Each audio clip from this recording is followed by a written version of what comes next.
Hello, everybody, and welcome to Tabletop Bob. My name is Bob. I'll be your Dungeon Master for tonight's episode of Curse of Strahd. This is Season 2, Episode 2, and we've got Tim, Michelle, Stefano, and Andrew back here on the channel tonight.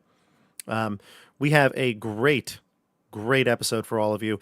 Of course, it would be remiss to not talk about the current state of things here in the country. And that is, of course, fall means leaves all over my lawn, and I cannot stand it. Is that what you were all thinking? I was thinking about? No, It's the worst. that's wrong. That's not what it is tonight. It's bonfire night, Guy Fawkes night tonight. November the That's 5th. right. The 5th of November, Andrew. Great. Right.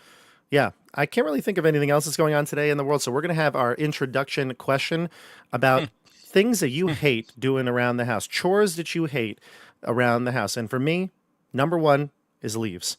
You see, I have trees. I feel like I'm in a very wooded area, and there's trees everywhere. And it's great in the summertime, gives you shade and everything, but by the fall, oh my God. Every single day, there's leaves and pine needles literally blanketing my house.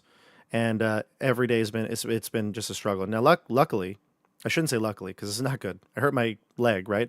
I haven't been able to do any yard work. So we've had to hire somebody to come and do stuff. And thankfully this year, it hasn't been too bad on me. But they come, they clean up everything. And the next hour, there's leaves everywhere. I cannot stand leaf removal. It kills me. Tim, what's the thing you hate doing? I'm a shoveling guy. I can't stand shoveling. I don't mind leaves. I don't mind putting firewood. I don't mind a lot of outdoor chores. Just like shoveling to me is such like a meaningless task. I hate it so Shoveling. much. This is a very Northeast thing, isn't it? Right? Because like not everywhere they have to shovel, and it's bad. It's bad for you too. Shoveling's not good. It's like running. Bad for your health. No, like I always felt like when I was growing up as a kid, you always had like a snowblower in the garage. You just never ran, and I was like, God, I hate it here. This is my personal hell. I was a snowblower. We didn't have a snowblower growing up. I was the snowblower. Me and my brother, my dad. Yeah. Either way, it wouldn't have worked, right? They never seemed to work. It never worked. And then I worked at a ski resort and had to shovel there too. And I was like, why am I shoveling a ski slope? This is crazy. Wait a second. Hold on. Yeah, you're a big winter sports person, right, Tim? I try, yeah. Yeah. So you worked at a ski lodge, and they didn't have snowblowers that worked? No, because they were like, it was like the wooden deck, and they were like, we can't use a snowblower on the wooden deck; it'll ruin the deck. And I was like, there are other options besides sending out a bunch of teenagers to shovel the wooden deck in the middle of winter. Like, this is dumb. Wow, that's brutal. Yeah. Okay, it was, this is my life. Okay, all right. So shoveling, number one on Tim's list. What about you, Andrew? What's a household chore you hate doing? Oh, I was just trying to think. I don't know. I kind of don't really mind doing a lot of them. Oh, come now. I'm very good at doing stuff. I'm gonna say, They don't do chores in the Gwaindire, do they? well, I have people to do them. I mean, I guess the thing in the Gwaindire that's the most tiresome is having to count out the money to pay the people to do it for you. But I don't like polishing. Has anyone ever polished something? Like taking everything off a shelf and then polish the shelf? Like a little My end parents- dust or something Yeah, like that was that? like my chore when I was a kid, and it's really unsatisfying when you're 14 Right. to polish a shelf. Do you dust as well? Do you take a duster? Yeah, dusting, Ah, exactly, dusting. Yeah, don't Yeah. like- That's my thing. You like That was dusting? it. No, that was what I was gonna say. Really? Dusting? I hate dusting. Yeah, no, so I figured it out. Yeah, you hate dusting. Yes. What's so wrong with dusting? Well, I have all these little like you know how you have the bobbleheads, right? Oh yeah, well actually, I think I have talked about this. I'm the teacher with all the bobbleheads. Yeah. So I think they it's dust magnet. accumulate dust everywhere. So I actually have all these Nintendo amiibos. Oh, like- I know what those are. Yeah. And I'm actually looking at them right now because they're on like my TV stand, and Oh. there's dust everywhere. So Uh, when I like clean my room, if I really clean my room, it actually takes me just an extra hour of time because I have to dust off all the little crevices and areas of all these little like tchotchkes that I have all around. So, Yeah, that's tricky because when you have a lot of things that need dusting, I guess it's a problem. My computer collects a lot of dust. It's got I don't think I could turn the camera right now, but my computer is pretty big and it's got all these like fans going all the time. So like the top part where the intake is, dust there. I got to dust there every week or else it gets bad. Yeah. So again, cleaning my computer screen is something I do on the reg, but it just general dusting it's too much. All right. So we'll dust this one off. Michelle, what do you got? Well, for me, by far, my least favorite chore is scrubbing the bathtub. I really hate scrubbing the bathtub. And it's like you have to keep doing it consistently, otherwise it gets moldy. And I hate mold even more than I hate scrubbing the bathtub. So it's like, you gotta get in there. It's gross. You're like all like hunched over awkwardly. My back hurts, my neck hurts. I'm like exerting myself. And then at the end, it's like, now I feel like I need to shower because I've been in this gross tub, like scrubbing the floor. Why don't you take a bath? Yeah. So now I have to re-sully my shower that I just cleaned in order to clean the shower filth off of myself in the newly clean, now soon to be re-sullied shower. It's a whole thing. Yeah, what's up with that? I hate scrubbing bathtubs. That's like just as bad. Both of these, but I hate that too. Yeah. And I haven't yet figured out a way to make scrubbing the bathtub easier for myself. So if anyone in the chat has pro tips, like, have you figured out a way to optimize bathtub scrubbing? Is it like a task that you could do in your sleep? If so, teach me your ways, please. You want to get one of those flat sponges and it's stuck on the plastic iron-like thing, and that's what I do. Hire someone. Get all hire somebody. Lifestyles of the rich and the famous. I'm also annoyingly an environmentalist, so I really prefer not to use like the single-use disposable bits, like the wand with the sponge, and then you throw out the sponge. Like, that kind of bothers me too. So just making it difficult for myself, I guess. That's all right. It's good to make things difficult sometimes. You gotta live a little, and you gotta feel the pain of scrubbing. Although I will say this is not a bathtub thing, but I got to find out. My wife uses something. There's like this spray that we use that like reduces the amount of like time that you need to do that. It, like cleans it. It's like a self-cleaning thing for the shower. It like eliminates mildew. I have to find out for you, Michelle. I'll find out. Bless. Thank you, Bob. But yes. Put it in the description for everyone. Please do. Yeah. Oh yeah, I will. Yes, I will. Yeah. Please Wayne, do I love Wayne's suggestion in the chat. He says, shower at your neighbor's house so yours stays clean. That's the real pro tip. You can actually shower at the gym, right? And then you don't need to. Oh yeah, shower at the gym. That's a good idea. Yeah. You then also have to go to the gym though. I was gonna say that requires the gym. Oh my gosh. Yeah. That's a hurdle for another day. Yeah. Gyms, I don't know. I'm never been a gym goer. Never even liked the name gym. But if I were to have to go to a gym, I would think showering would not be my favorite thing to do there because it's probably not clean either, but better than having to clean your own bathtub, I guess. Yeah. All right. So, let's talk a little bit about Strahd. Because tonight is going to be a very different type of episode. Oh, and before I forget, oh my goodness, I almost forgot. Hold on. Yes, almost forgot. We got some news here. Update. Breaking news. Oh, we don't have any breaking. We don't have any I don't have any sound bit for that, but you got to get a soundboard. I do, but I don't think I have anything good. All right, just no, that's not. No. Press another button. That's a good one. It doesn't help for this. I needed something like big time. Oh, I know. I got it. Here we go. This is the viral soundboard I used. Perfect. So starting next week, we've got a new adventure coming to the channel. It's going to alternate Tuesdays with Strahd, and it is called Eldritch Castle. Boom. Done. For those of you who don't know, Esper the Bard, friend of the channel, longtime friend of the channel, has been on the channel. We've run some of Esper's things before. He is doing a Kickstarter and reached out to me.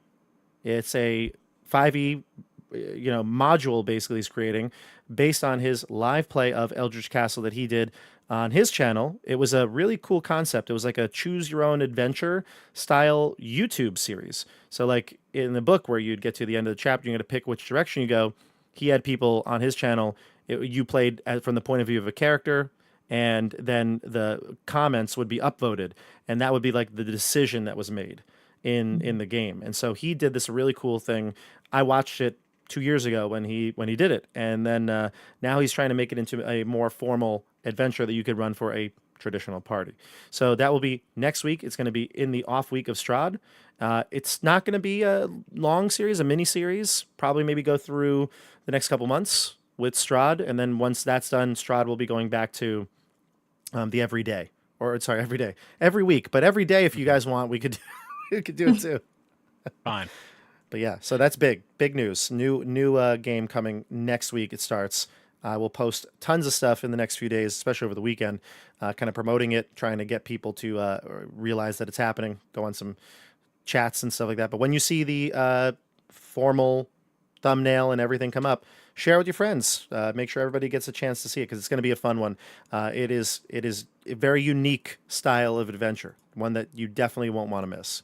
All right, so now I got all that out of the way. Let's talk about Strahd. So the group, we should go into grayscale, right? Let's do it. Right? Is it time? I think it's time. It's grayscale time.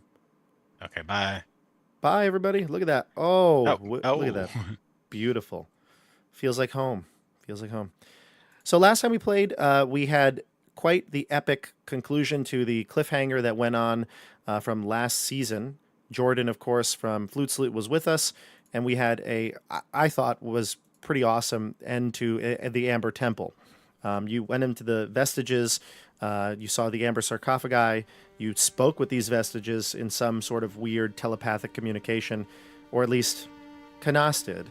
I think you were the only one from the group that attempted to discuss with the vestiges. And one of the vestiges, the vestige of Zudun, had the power to bring a beloved person back to life. This was very tempting for Canas. And Stefano, I might just have you elaborate a little bit more on the feelings of Canas, because we didn't really get a chance to in the moment. But there were some questions, actually, that I got from comments as well as Discord. I'm going to maybe start off with some of those. But that was an important, I think, moment for Canas, because you did not choose to bring somebody back when maybe that was something you've been looking for. And then, of course, Jordan, playing Casimir, brought back Patrina, his sister, who was a Dusk Elf that ultimately was in love with Strahd. He thought that when she came back, she'd be back to her, like, old self. Unfortunately, she seems to still be taken by Strahd and abandoned him, abandoned you all, and now maybe you have another enemy to deal with later in the campaign. After that, you exited the Amber Temple. I think it's pretty clear that our good friend, well, I should say good friend. You all hated him. What was his name now? Even I can't even think about it. Vilnius. Oh God, Vilnius. Vilnius. He met his demise at the Amber Golem's hands in the other room when he was trying to steal some of the treasure, and the rest of you just exited. So total, in total, the Amber Temple was, I think, revealing, because you learned a lot more about the dark gifts that Strahd took part of. You also found 2 important books, the Tome of Understanding and the Tome of Strahd, which we'll touch on more in the introduction. And then you learned a little bit about your fated ally, Casimir, and how he, although is pretty powerful in his own right, he seemed to have his weakness, which was his sister. So, with that in mind, you left the Amber Temple. It took the better part of a week to get back to Vallaki, and we're going to pick up from there. But let's start with some questions. Stefano, do you want to start with telling us what was going through your mind when Canas talked to the vestige Zudun? So really quick, one of the things that I forgot, did we do like a one of those interviews like we did in Icewind Dale, or is the general public not aware of all the conversations that we had prior to the game start? You mean like the secrets? Yeah. Uh, did I we don't. do a I don't secrets think we. episode? I don't think we filmed them this year. I think we did. We did. Did we? I can check. Alright. I can check We for filmed you. them for Strahd? I don't know. Oh if no, we did. definitely did because you I told thought us we did. specifically not to watch Okay, we them did. for each We other. did. We did. Okay. I thought we did. Okay, we did. Yep, there's one right here. Character secrets. Yeah. So Okay, there's cool. there's a whole video about it. I'm just double checking because I wasn't sure. So I'm just gonna go with what I revealed out loud, if that's okay. Yeah. No, I would not want you to talk about the secret. So, Casimir was going around touching these things, and clearly he didn't find what he was looking for because he was starting to get aggressive and upset, and his voice had changed, and he was starting to push us around and stuff. Like he was seemingly, very focused on this mission of his. So, Canas, not really knowing what he was doing, decided to try to figure out what the hell he was doing.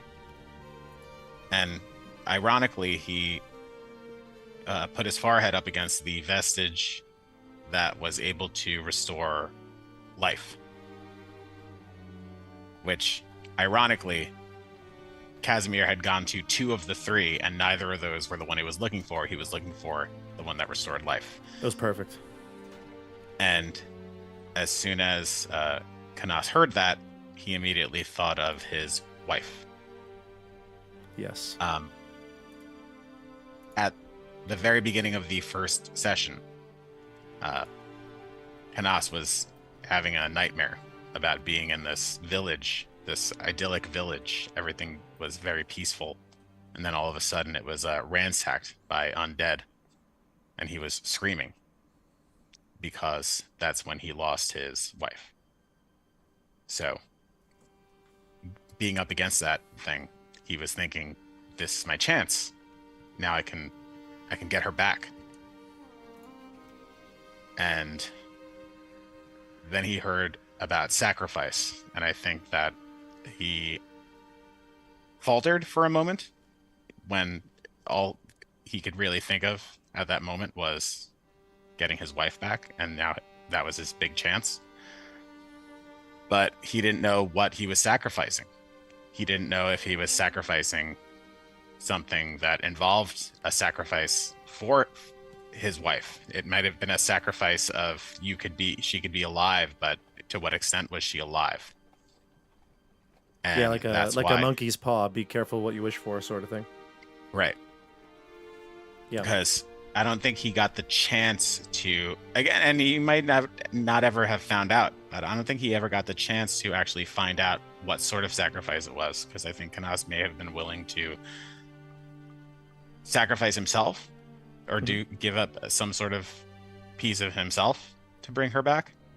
And then also another part of it was bringing her back, even if she was herself. She would be here. Ooh. Trapped forever. Yeah. Yeah. Maybe forever. And so, yeah, that's a good point, because what condition would you be in? What's the quality of this life if you're stuck here? Although, I guess you'd be willing to sacrifice yourself or a part of yourself for her to come back. Right.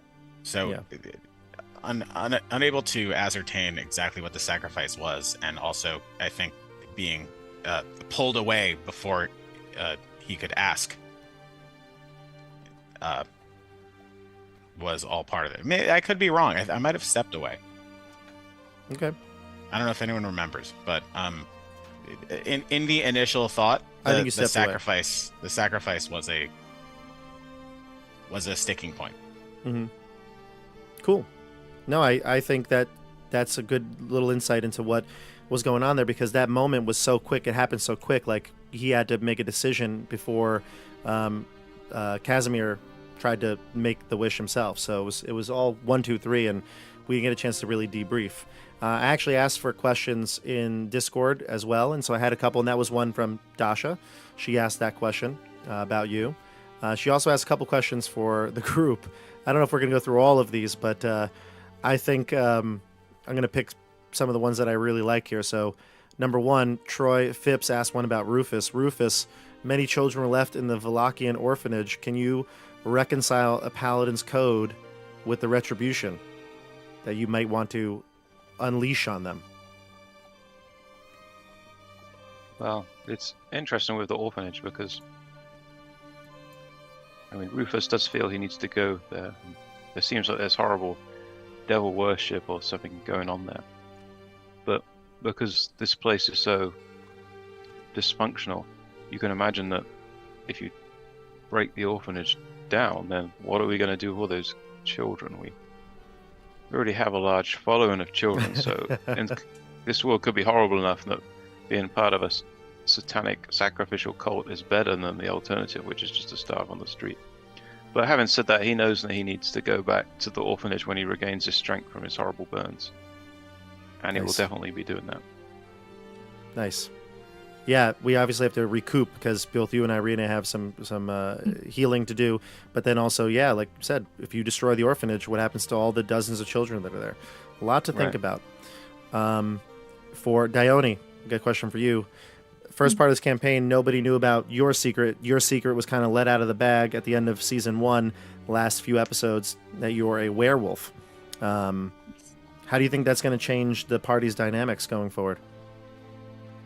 Well, I am very interested to see how the relationship between Dione and Rufus unfolds over time. I know that Rufus, from the very beginning, had a very strong aversion to wolves and werewolves in general. So that'll be interesting.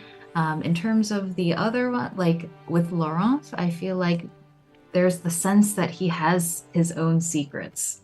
And so I think Dione feels a little less concerned about Laurent potentially turning on her.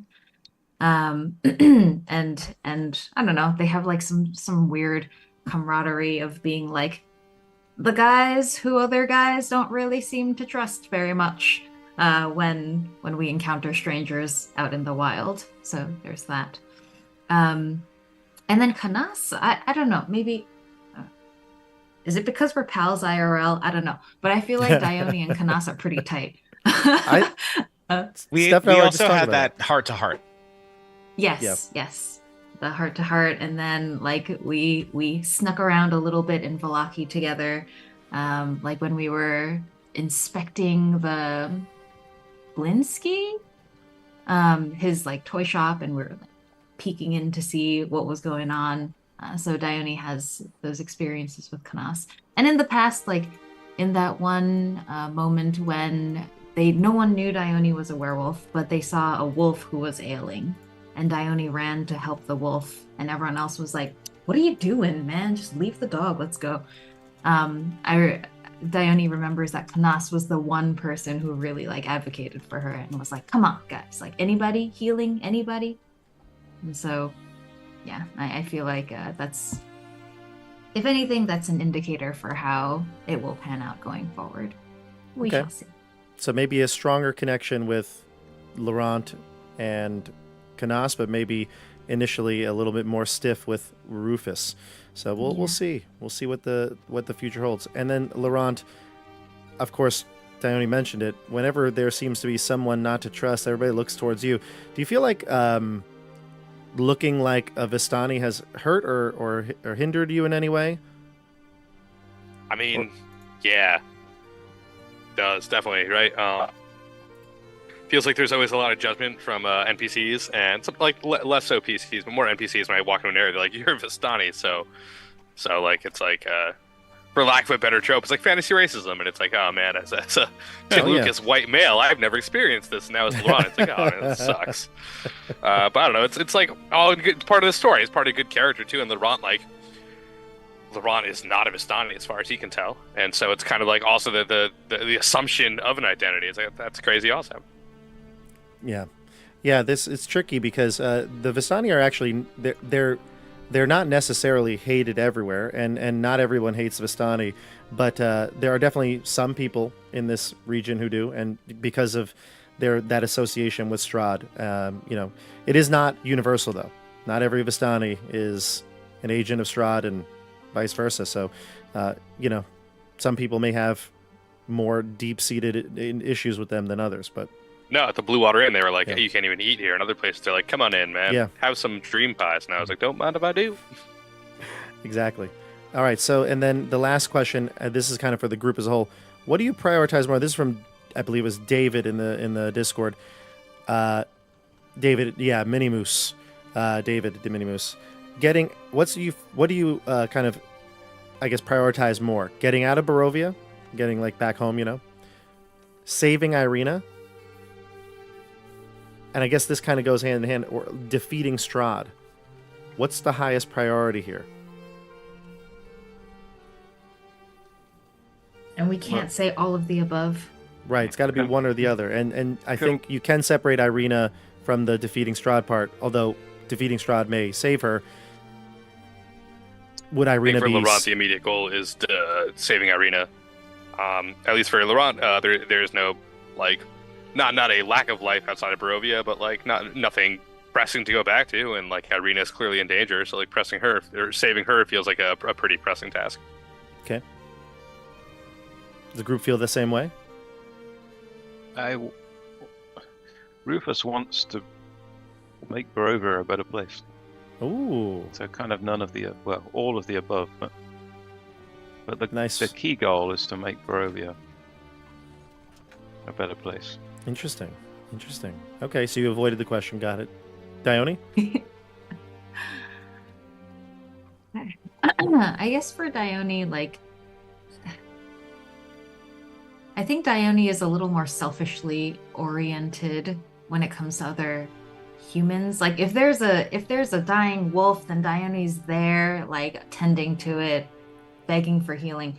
But, like, with humans, So I feel like Dione is probably more focused on getting out of Barovia, but also on the way, just like looking for things that could potentially be helpful to her after she escapes. Okay. So Dione getting has home is a- kind of like her priority.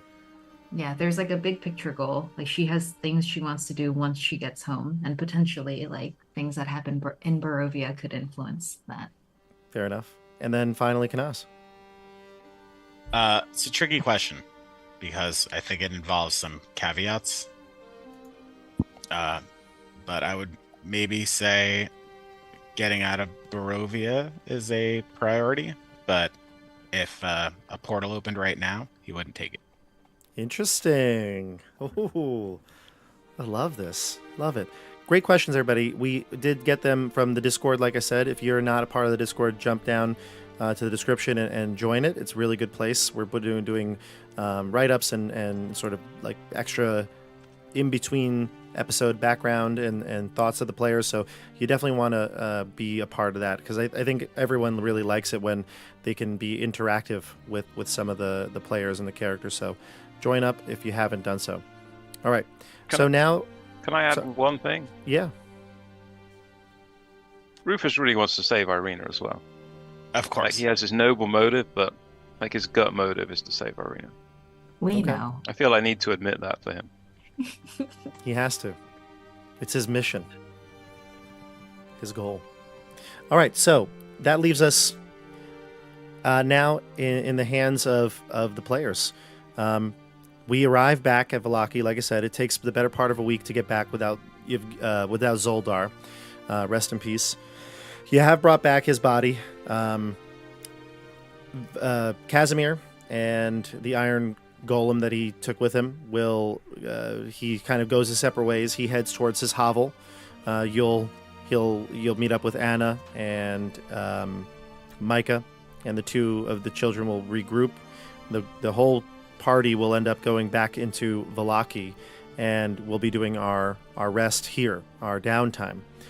We decided out of game that we would be taking about 3 weeks, because both Irina and Rufus need to heal fully from their wounds. And while you're in downtime, healing is not something you have to just focus on. These weren't like things that you couldn't like read a book or study or do some sort of slight activity. Maybe you wouldn't be doing working like physical labor, but things like reading the book, that would be very acceptable during this downtime period. And we're going to break it up into this idea of like 3 weeks. So we have a lot of ideas that floated around. I think we'll just go around the table and everybody can kind of tell me the few things that they wanted to do, and then we're going to role play out a few scenes, and that'll be our downtime. But I think we're going to start with the healing. So Rufus, let's start with you. You and Irina both need to heal. I believe you needed to heal for 2 weeks, and Irina needed to heal for 3. Yep. Okay. So in the first week is basically, is that your goal, is to heal? Do you have anything else you'd want to do in the meantime? So I want to heal, help Irina heal, and I'm kind of too sick to train right now in the first week. So I'm going to reread in the Tome of Understanding, which we took out of the Amber Temple as well. Okay, so I'm going to let others read the Strahd book, but I'm going to be trying to increase my young mind's understanding by reading that. Gotcha. So you're going to be spending the first week healing and reading the Tome of Understanding. The tome requires 6 days of the week with a total of 48 hours reading the book. Once you do that, you gain +2 to the wisdom. The book then resets and can only be used once again in 100 years. So it's basically a one-time use in this regard. So you'll do that. So your wisdom will go up by 2. Then the second week of healing, is there another task that you'd like to complete? So in my second week, when I'm feeling better, I need to train. This is the hardest experience I've ever had. So I want to think back to my teaching. Old Norman was the family sword master. Old Norman? Old man Norman. Old man Norman. And he was an expert at the use of the sword. He passed, but he was a elderly man, the kind of man that everybody respects, and you can't imagine why he needs to be so good with a sword, because he's so widely liked and complimentary to everyone. How'd he die? Anyway, sword fight? Just old age. His heart gave up on him. Okay, he died. Yeah. He was killed in a sword fight. No, he was rescuing a cat from a tree, and it was too much for his old heart. Oh no. Yeah, the cat was fine. Thank you for that update.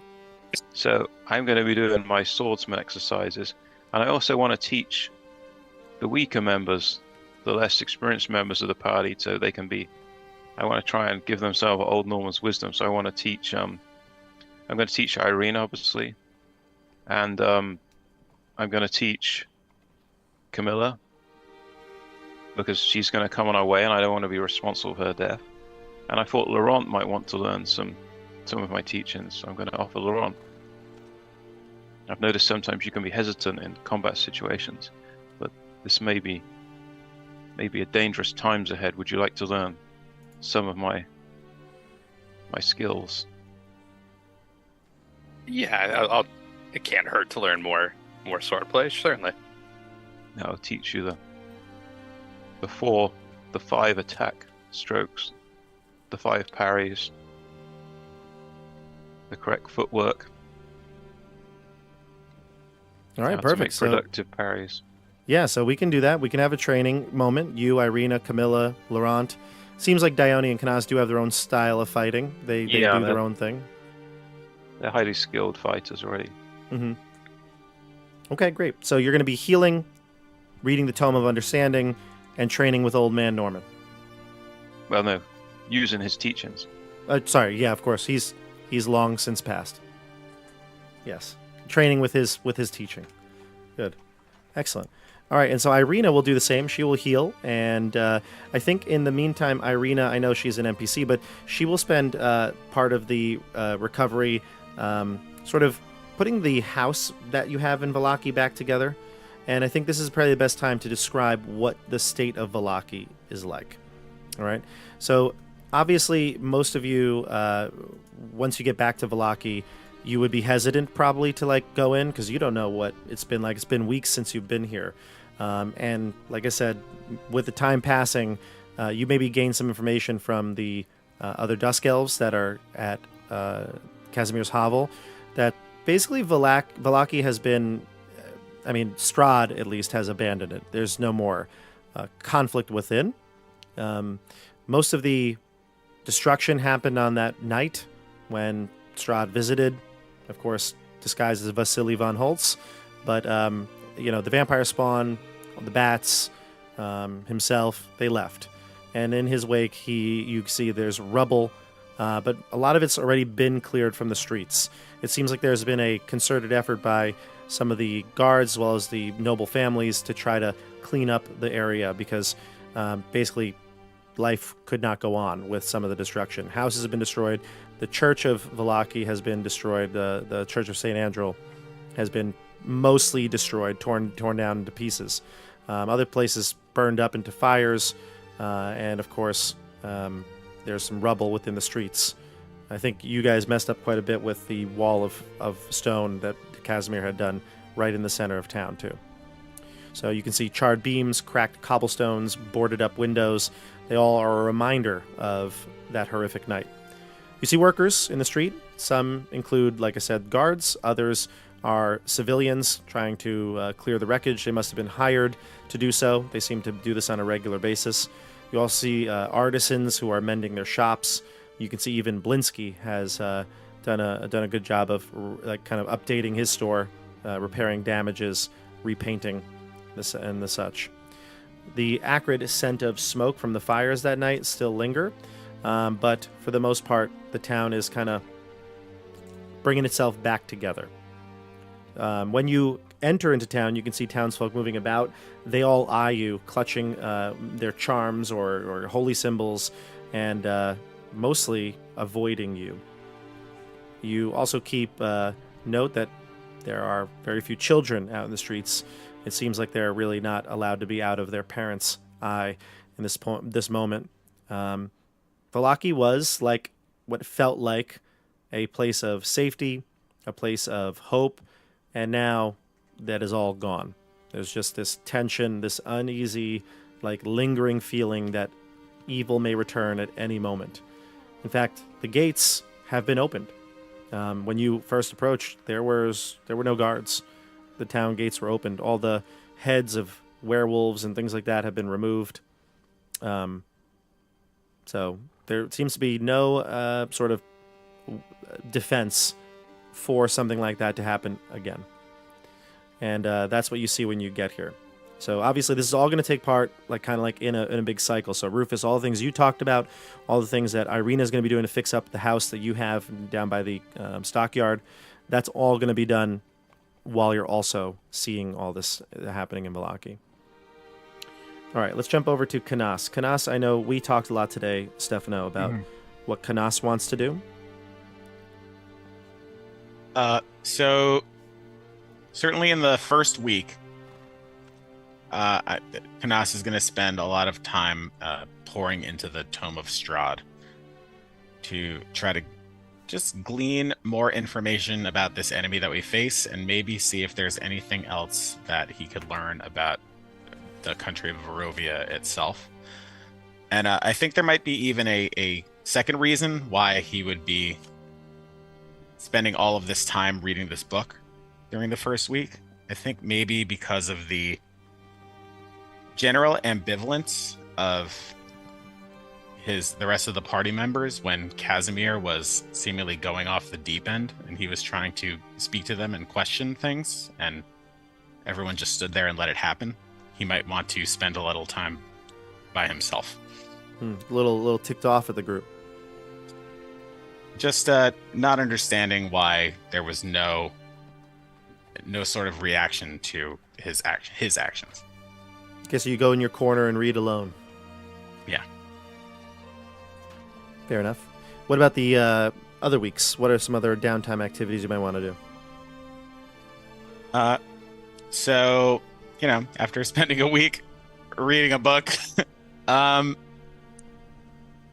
one of the things that we have seemed to lack throughout this adventure is money. So, seeing this kind of ravaged town and feeling like he has a certain skill set that could benefit the rebuilding of the town, he would like to spend some time working Right. to try to earn some money. You're a carpenter, correct? I am, There we go. or I was. Don't know what you are now. Yeah. What am I? All right, so you might offer your services to rebuilding. Yes. What else? So that's reading the tome, rebuilding, and was it looking for information or rumors about Barovia or like the region in general? Was that the other one?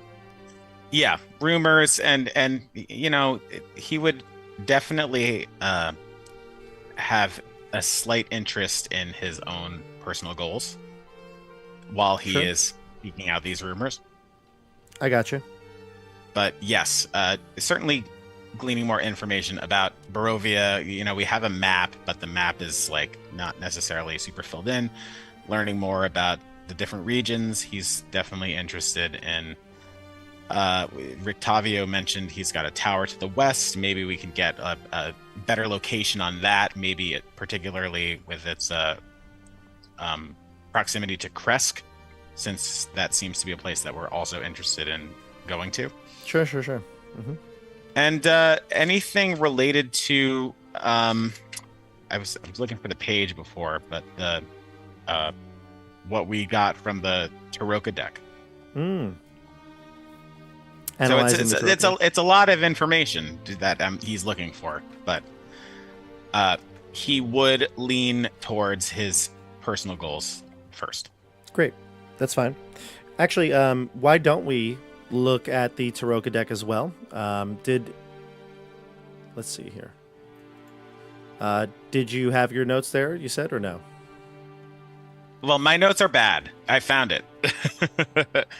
Like, I wrote power/strength, weapon of sunlight, traitor. Look for wealthy woman, keeps weapon under lock and key, under bones of an ancient enemy. Gotcha. Yeah, I do have yours right You here. already have the Dusk Elf. We have the seer and the elementalist now. Yep. Do you want me to read the rest? I can read them. That'd I be have great. the actual reading here, so it's not paraphrasing or anything like that. That would be wonderful. So obviously, like you said, I think was it Rufus or Andrew? You just said you have the elementalist. Rufus. Yeah. So the elementalist, of course, was the Five of Stars, and that was about the Tome of Strahd. It said that the treasure was hidden in a small castle beneath a mountain guarded by amber giants, and of course that was in the model castle in the Amber Temple. You also had the your friend, the seer. That's the ally, the fated ally, Casimir. Look for a dusk elf living among the Vistani. He has suffered a great loss and is haunted by dark dreams. Help him, and he will help you in return. Now it actually kind of makes sense, doesn't it? Right? Haunted by his dark dreams. That was his sister speaking to him in the dreams. Sister. Yep. Well, again, that didn't pan out so well, but I know Canas believes that he will still be important in some way. Fair enough. The other one you got was the Nine of Stars, the Conjurer, and this was about a just want to make sure I don't give anything away here that I wasn't supposed to, but this one tells of a card, a powerful force for good and protection, a holy symbol of great hope. And this was like I said, the Conjurer. It's as I see a dead village, drowned by a river, ruled by one who has brought great evil into the world. That is still up in the air, I think. Yeah. And then the other one, finally, like Rufus had said, this card of power and strength tells of a weapon of vengeance, a sword of sunlight. And that one was the Nine of Glyphs, the traitor. Look for a wealthy woman, a staunch ally of the devil. She keeps the treasure under lock and key with the bones of an ancient enemy. So, quite a few things still to uncover. And, we can definitely look for either, like I said, rumors or information about Kresk, Rictavio's Tower, the Taroka deck items. We'll role-play that when we get to it. And then, let's go to Dione. Dione, what are your thoughts on Downtime for her? Well, one thing that immediately came to mind was Dione was very creeped out by the Irina dolls at Blinsky's shop. Yeah. So, so since we have like 3 weeks, every so often Dione would probably just like casually walk by, like just to act natural, and then do a little mage hand and try to steal one. Like if she sees that the Irina dolls are still there, she'd probably like try to steal one out a window or something, and then just like slowly, one at a time, take them. So hopefully he doesn't notice, and then just like promptly destroy them or bury them in the woods somewhere. I'll make one correction to this though. So Blinsky was making another one in his shop, but he only had one. The pile of them was in Izek's bedroom. Gotcha. Okay, sorry, it's just the nightmarish image really stuck with me, and I forgot the locale. That's okay. Sorry, this could be important. What's going on with the Burgermeister? Yes, we're totally going to get... If she was going to destroy the stuff now in Ezek's room, she'd have to go over that, sneak in there. totally gonna dive all into that when we get into the actual game for sure. That's a big part of it. But you want to destroy the Irina dolls. What else do you think you'd want to do during this downtime? Sure. So when you said that Strahd abandoned the village of Vallaki and the bats and the vampires are cleared out, does that also include the ravens that were kind of around town before? No, the ravens are still there, and the ravens actually, we learned, though I don't know if Dione was a part of this conversation. I think it was just Canas and Rufus. When Erwin and you were talking, the Keepers of the Feather, they're a order that tries to oppose Strahd. And they are were-ravens, but they are lycanthropes in a way that are for good. Yes. Dione was there, and she would probably spend a lot of time trying to kind of become closer with that network, the Keepers of the Feather.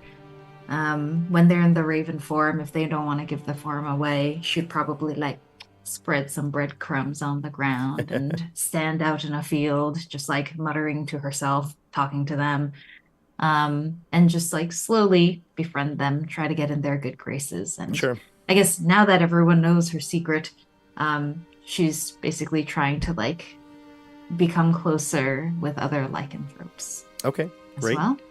And then lastly, very curious about Rictavio's tower. So definitely want to like maybe not go there directly and be like, hey, Rictavio, what's up? But more like scouting out the area in a rogue-like fashion, sneaking around, scoping it out. Yeah, certainly anything that would be like exploration is going to be group. We're going to do that out of like in-game, out of the downtime.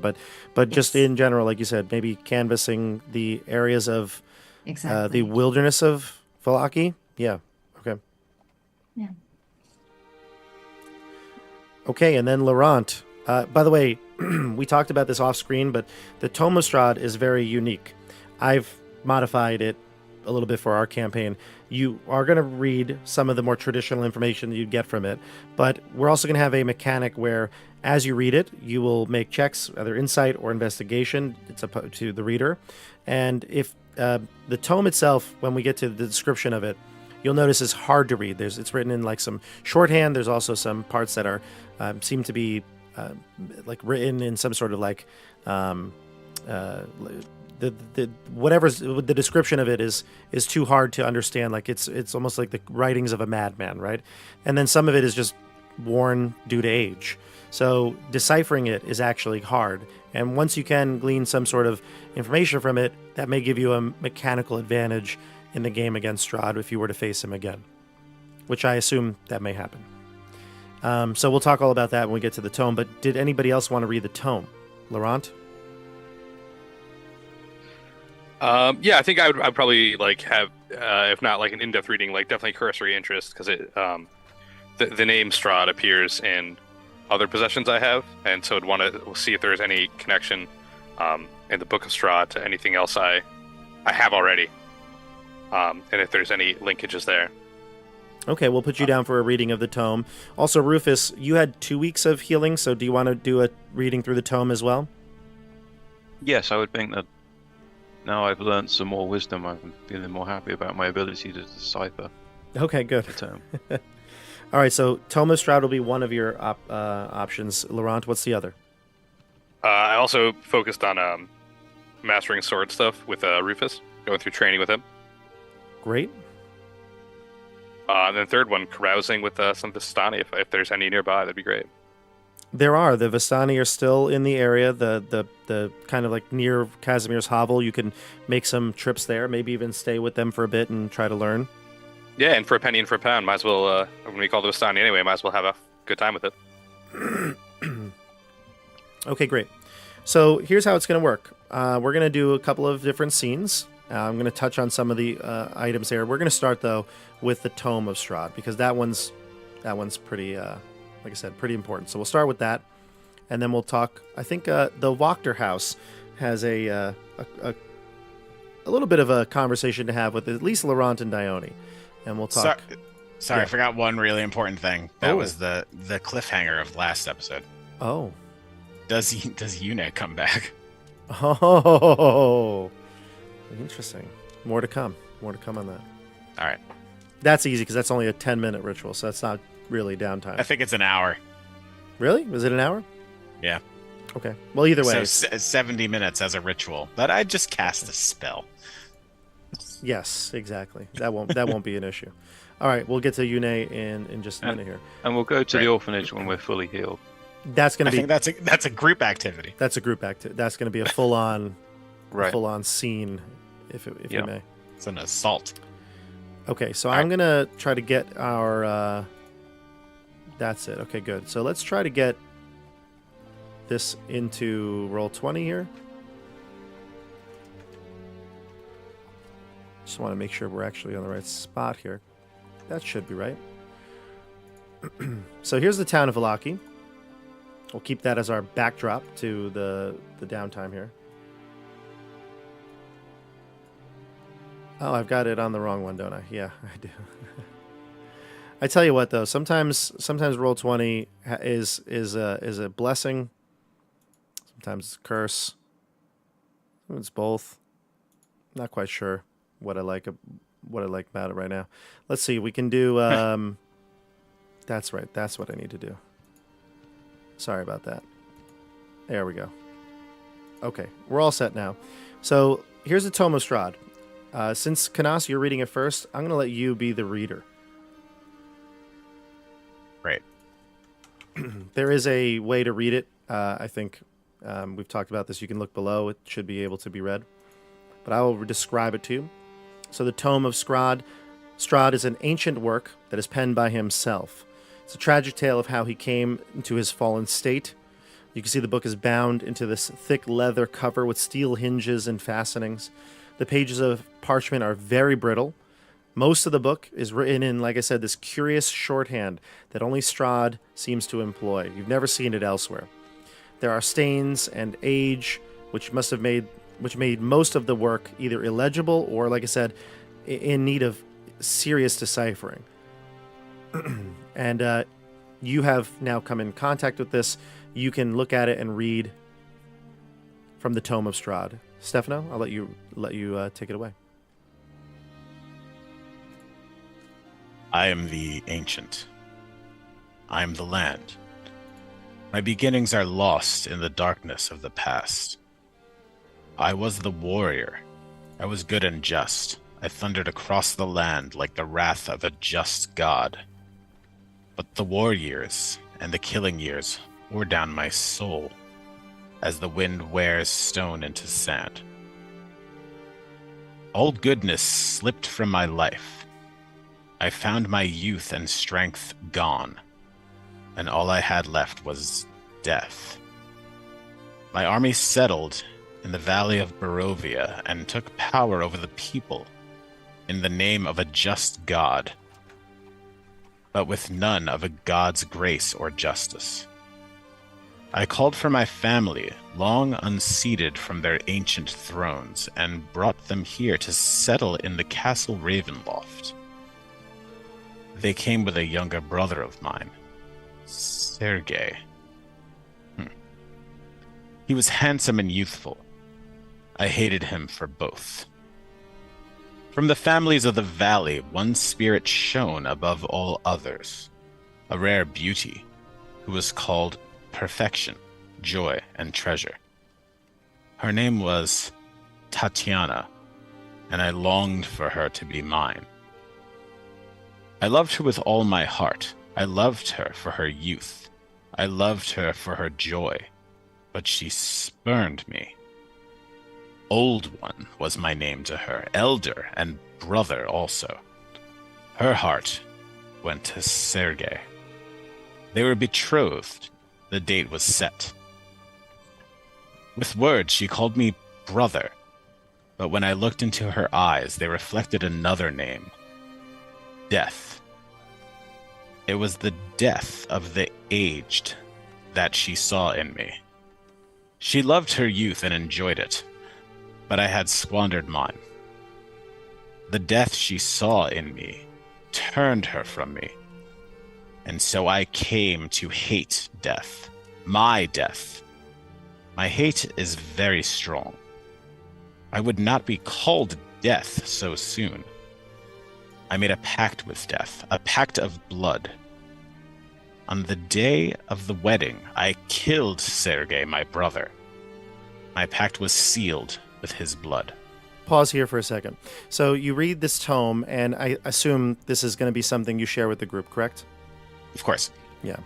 So as this first week goes by, you read through the tome, and you find out that basically it was a woman who kind of drove Strahd into this idea of trying to gain a dark gift, and that was because of his brother's love, Tatiana. You also learn that his brother Sergei, the younger brother, he was betrothed to this woman, and he fell in love with her. Right, Strahd fell in love with her, and this kind of was the start of his downfall. I'm going to let you make an insight or an investigation check, see if you can glean anything else from this text. But Tatiana, that's what the dolls were called by the guy. What's the guy's name? Linsky. But the Valinsky dolls, when we talked to... Remember when he was dying, the guy with the arm? Isaac? Isaac, he called the dolls Tatiana. Strahd also has mentioned the name before. Yep. Right, in reference to Irina, right? Mm-hmm. So, Canas, what did you get on your investigation or insight? I got a 14. A 14. So the way this is going to work is after you read the text, you roll the die. Depending on what you get, I will tell you if you glean some sort of information from the text. And I'm going to describe to you what you found elsewhere in the book. This is just the text that I gave you is more like the standard stuff that everybody will know. But this is extra stuff you will know. You do find an interesting secret with that number. So give me a D8.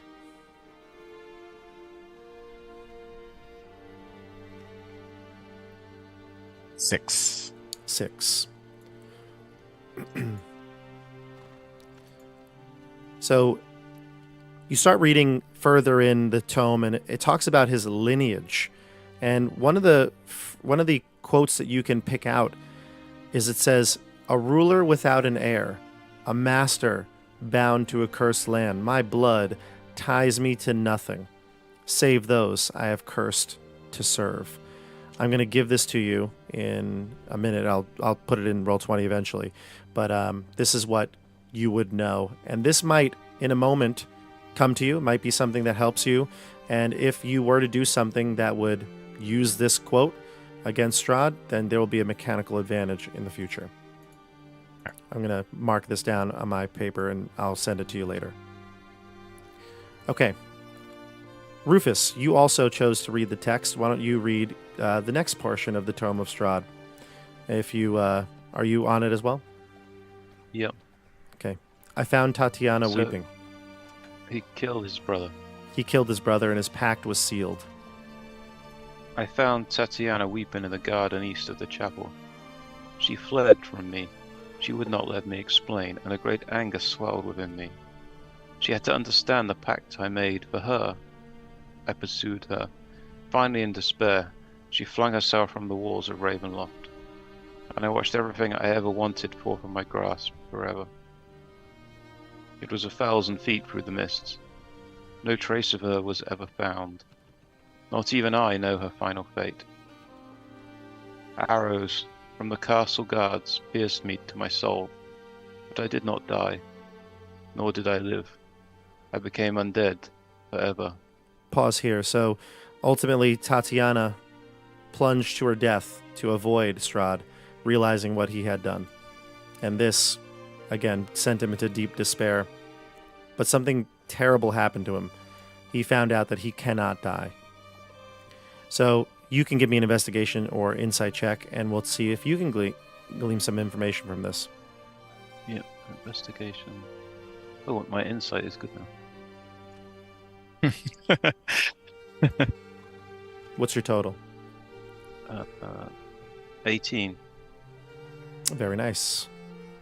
You can find an even better secret. Give me a d6. D6. Yes. A 5. There's something in the book, in another section, that talks about the castle itself, actually, or what seems to be places in within the castle. And it says here, in Barovia, people once prayed to powers unseen, but I am no god to be worshipped, and their faith is a hollow mockery. Again, this might have something to do with an interaction with Strahd. If it comes to play, there'll be a mechanical advantage. I'm going to mark this off for you. Okay. And Tim, the final reading from the Tome of Strahd. Yeah. Starting from I have studied much. Yep. I have studied much since then. Vampire is my new name. I still lust for life and youth, and I curse the living that took them from me. Even the sun is against me. It is the sun and its light I fear the most, but little else can harm me now. Even a stake through my heart does not kill me, though it holds me from movement. But the sword, that cursed sword that Sergei bought, I most dispose of that awful tool. I fear and hate it as much as the sun. I have often hunted for Tatiana. I have even felt her within my grasp, but she escapes. She taunts me. What will it take to bend her love to me? I now reside far below Ravenloft. I live among the dead and sleep beneath the very stones of this hollow castle of despair. I shall seal shut the walls of the stairs, that none may disturb me. Yeah, that's the final, really legible portion. But we now know that Strahd lives amongst the dead, and he sleeps in the catacombs of Castle Ravenloft. So, and it also seems that he still yearns for Tatiana. And will she, in some way, come to him again? Maybe Irina is the incarnation of her. Who knows? But either way, let's see if you can gain some more secrets. Roll an investigation or insight check. Sure will do. Let's see. My investigation was a bit higher.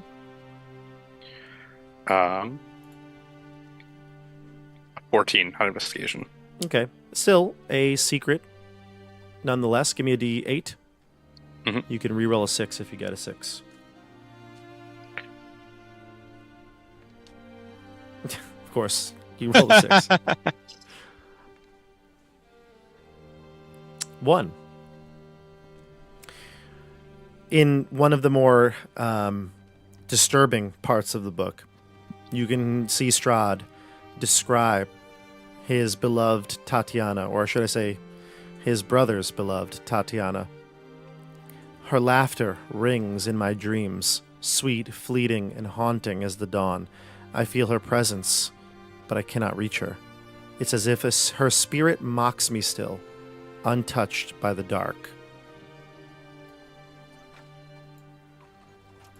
All right, so that one's for you, Tim. Got it. All right. So, yeah, like I said, the way we're doing it is anytime somebody wants to spend downtime reading the book, we can roll to see if you can uncover another secret within the tome. There will be a mechanical advantage that is based on that cryptic, read aloud that I gave you. If you can use that read aloud and gain that advantage, the mechanical advantage will follow. Additionally, as a group, because you've gotten 3 total secrets, you are going to actually have an advantage. Strahd does have some effects, and when it comes as a group, you will be a little bit better at countering some of those effects. Again, I feel like not telling you exactly what it would be right now, because it would be kind of out of character, and it's more game mechanics. But in the moment, when something happens, your group effect will kick in as well. You've uncovered 3 secrets. All right? Any questions about that? And everybody, I promise once this campaign is over, I will probably release all this. I'll just put it on my, either Patreon or somewhere that you can access. But either way, for the time being, that's how it's played out. Okay. So now let's go to some scenes here. Let's start with Dione. Okay. Dione, during the first week, while many people are healing, reading tomes, things like that, you're going to be going into town. You go into town and you want to look for the Irina dolls, right? Where would you like to go first? Would you like to go to the center of town? Do you want to just kind of see what's going on? Do you want to go directly to Blinsky? Or do you want to go to Izek's bedroom, which may or may not be accessible?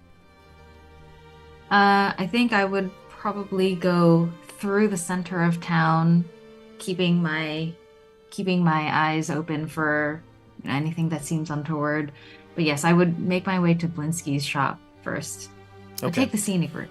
Sure. The scene that I described before about like the state of the streets, that's basically what it is right now. You got people working, people who are trying to do cleanup duty, trying to repair the town, but you'll notice that there are some extra guards that are working that they don't look like they're guards, but they seem to have a position of authority, whether it's because of maybe their weapons are brandished and they're shown, or the fact that they are kind of maybe even coordinating some of the effort, but they don't look like guards. They aren't wearing the typical town uniform. They seem to be wearing more civilian clothes, but our people seem to be in charge. And as you pass through the town, you get to Blinsky's store, and you see the sign. Is no fun, is no Blinsky. And Blinsky greets you again, but this time, he knows that you guys don't like him very much, so he sees you come in and he's like, "Oh, please, I mean you no harm. I don't want to have any fight." Oh, don't worry. I am not here to fight. I am just looking for. I remember you had some very creepy dolls. Do you still have one like this? You could take it, please. Have it, please. Oh wow, I see that. Nice. He's got a pumpkin that's got arms and eyes. Take it. Oh, okay. This is interesting. Thank you. I think about it. But perhaps, do you have any dolls that look like a little girl? Maybe long brown hair. I think I saw one last time we were here. You were still making it. Am I correct? You questioned him about it, correct? Yes. Yeah. So he's like, Blinsky destroyed that doll. I have no use for it anymore. Izek is dead, and I did not want to complete it. Izek is gone. Oh yes, very good. Oh, okay. Okay, well, thank you for your time. And Dione will just kind of like pivot and just walk out. No longer interested in Blinsky now that she knows that the Irina dolls are gone. Wait. Yes? Close the door. Dione will slowly close the door behind her. I had a very good view of that night here from my shop. Blinsky sees all.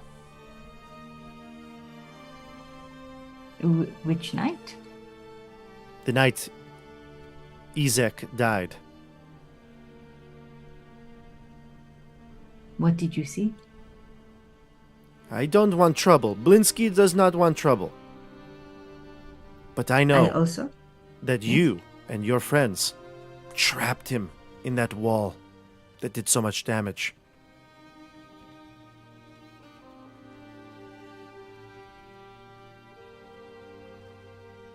Were you loyal to Isaac?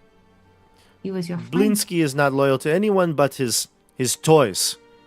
He looks around, proud of all the toys that he's either repaired, rebuilt, restocked. And he says, but who do you work for? The Wachters? We are loyal to ourselves. We are not here to hurt anybody. The Actually, Wachters. we came here just for peace. Then all of the craziness around Vallaki found us. We did not come here to cause any trouble. He says, the Wachters are in charge now, and Blinsky believes you are with them. I want no trouble. Please put in a word to the Wachters that Blinsky is on their side. Okay. If Blinsky knows all, if you see all, is there anything else you can offer about the Wachters? What would you like to know?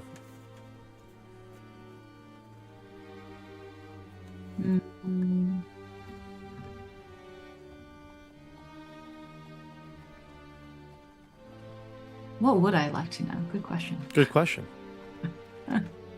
He says, fine, I'll tell you. I know what Okay. you want to know. Wow. Go on. You want to know how much this doll is.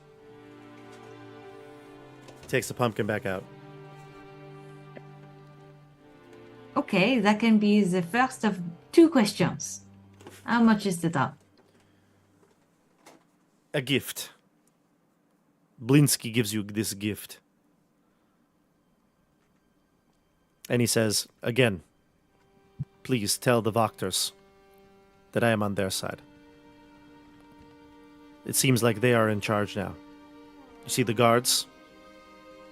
They are all working for the Wachters. Is there anything you know about the Wachters, the house? I have heard some rumors. Perhaps there is some sort of magic or some phantom. Have you heard anything about the house? All I know is that people go in and out of that house now. They come and they go, like the burgomaster's mansion was.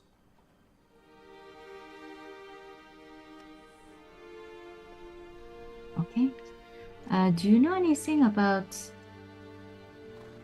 the help? There is a man inside the house. He helps them. He looks sort of familiar. Perhaps he has any family? Ah, you mean Ernst? Yes, Ernst. Ernst. Do you know if he has any Ernst. family? Perhaps a brother somewhere around town? Of course Blinsky knows. His brother is Bratimir at the orphanage. I see. Now, just I'll say- for you yes. all, as a reminder, you did recognize that Ernst Larnack, that's his name, Ernst, spelled exactly how you'd think it, Larnack, also how you'd spell it, Larank. Sorry, Nak, Larnack. He's the butler for the Wachters. He was the one that greeted you at the house, and he looked Oh. so familiar. He looked like the guy from the orphanage. Bratimir. Yeah, the groundskeeper. Yep. He looks just like him, and he says, of course, that they are brothers. Okay. Are they close? As close as two brothers can be who live in the same town.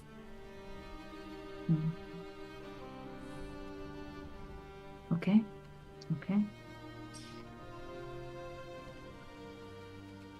So you'll put in a good word for me. For Blinsky.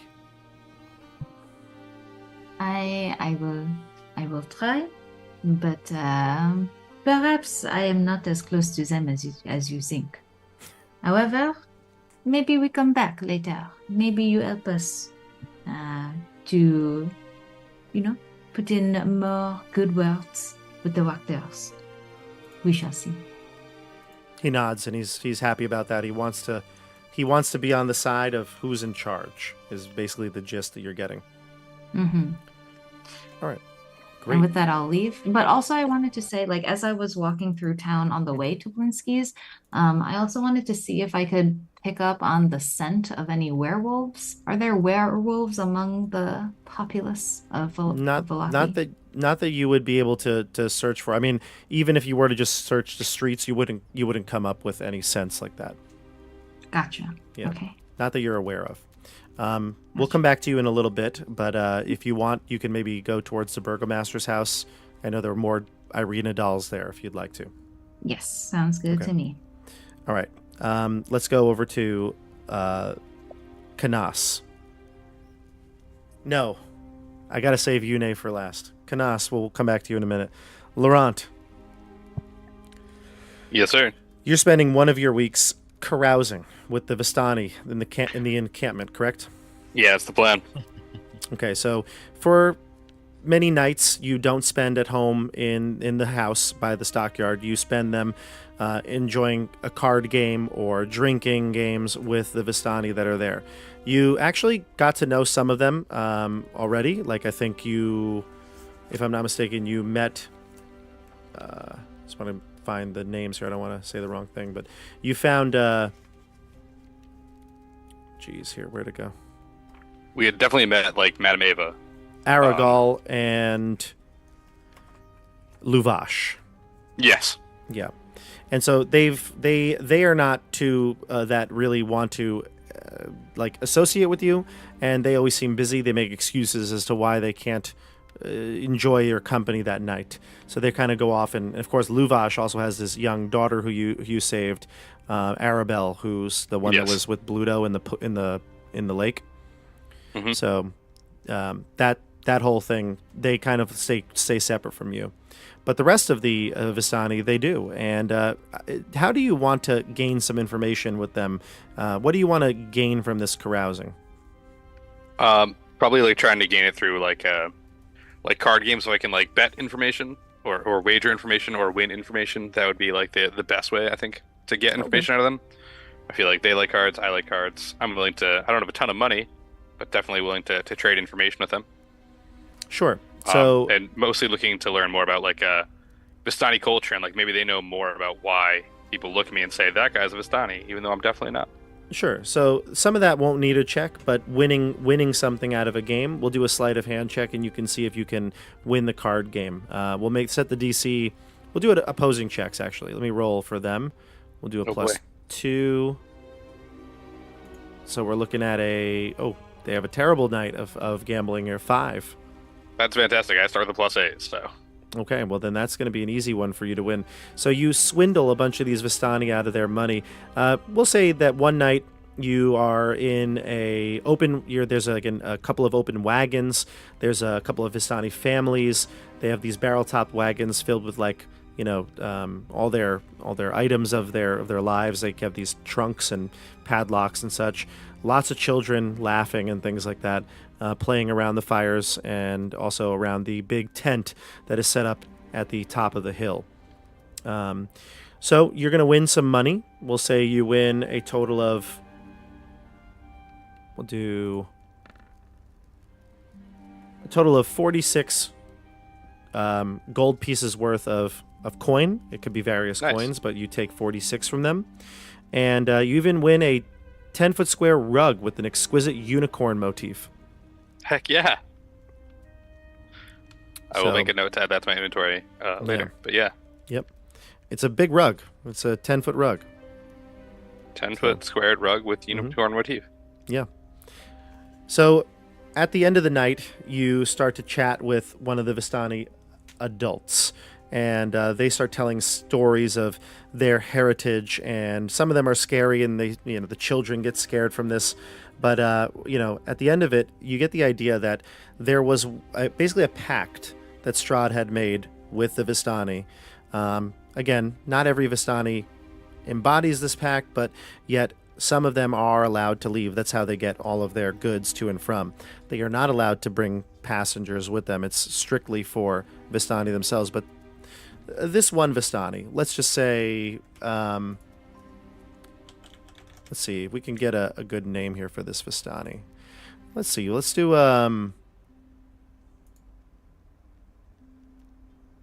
whoops. We'll do. I'm just doing a name generator here. Niku. N-I-C-U. Niku's an older Vistani, one who's seen, kind of like I would say maybe even one that's seen the changes in Barovia over his lifetime. He talks to you about how in many years ago when he was a child, things were easier. Now it seems like more and more of the time, people like you get caught up in the affairs of Strahd and things like that.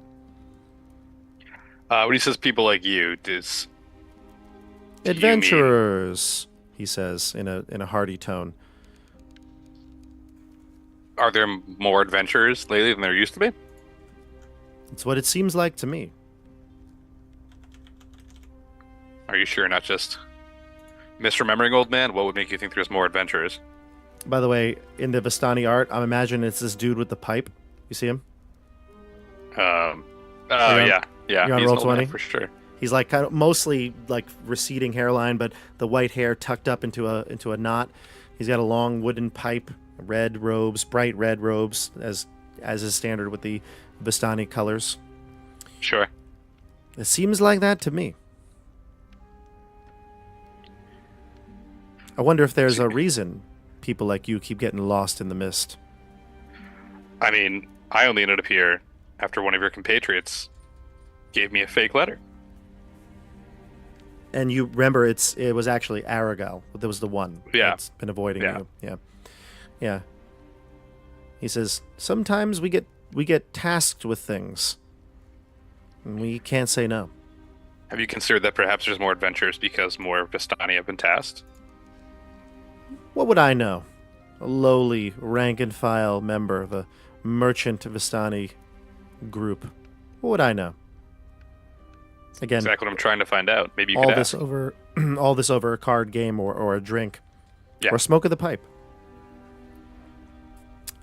Give me either persuasion check if you want to try to do that. You can try to gain some more rumors here. Yeah. Let's see. It's a natural 20 for 25. Hell yeah, nice work. He tells you that the Vistani here in this encampment aren't all bad, that some of them are not spies of Strahd, that they only do what Aragal says, but Aragal gets his orders from another, from someone above him.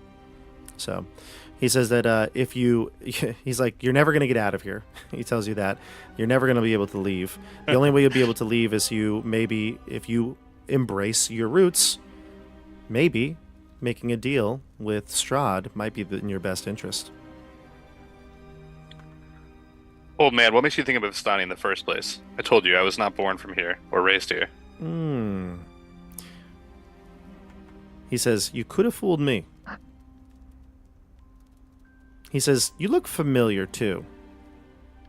Who are your parents? My parents were simple farmers, whose names I have written down. My parents were farmers. But who are they really? He says, I don't need to know the farmers. Who are they really? Again, you can choose to tell him or not. It's up to you.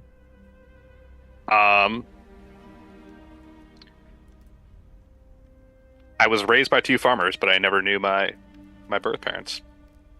So I honestly couldn't even tell you. This, of course, is a lie. You do know your mother. Give me a deception check. Oh, boy. Oh, I'm pretty good at that. Thank goodness. That's a 26. 26 is pretty good. He says, well, then I'm sorry, son. I can't help you. He says, but maybe just talk to him anyway. I'm sure Aragal can set up a meeting. With Strahd? With someone who represents the castle. I will take that under consideration. People do get invited to the castle all the time. I'm sure your invitation will be coming. I appreciate your optimism.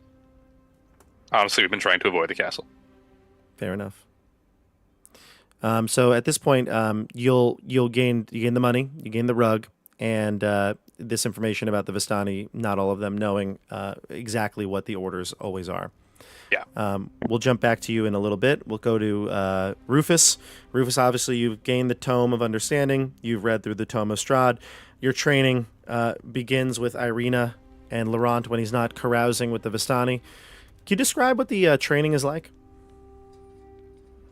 So, we train in the backyard of the house. Mm-hmm. And we have, our swords. I have my sword from Irina's father, Mm-hmm. which instantly I'm asking around, see if I can find anyone who can silver it. I'd like it to be able to be silvered. Mm. But I'm training them in, the sword strokes you do, where best to penetrate a human to make blood flow quickly. And I'm also doing a little bit so we can function more of a team. I'm trying to train them that when we outnumber somebody, we need to all come in at the same time from different angles. Right. Because they can't defend all of us. And how we're outnumbered, we should stand together back to back and protect each other. So I've got an idea here. I've got an idea here, Rufus. So in the backyard, you've got Camilla, Irina, Laurent, and Anna. Anna has like a fake sword, maybe like a wooden sword. Yeah, right. And she's not really actually part of the training, but she's like on the sidelines, swiping away, trying to copy what you're doing. Getting in the way. Getting in the way, of course.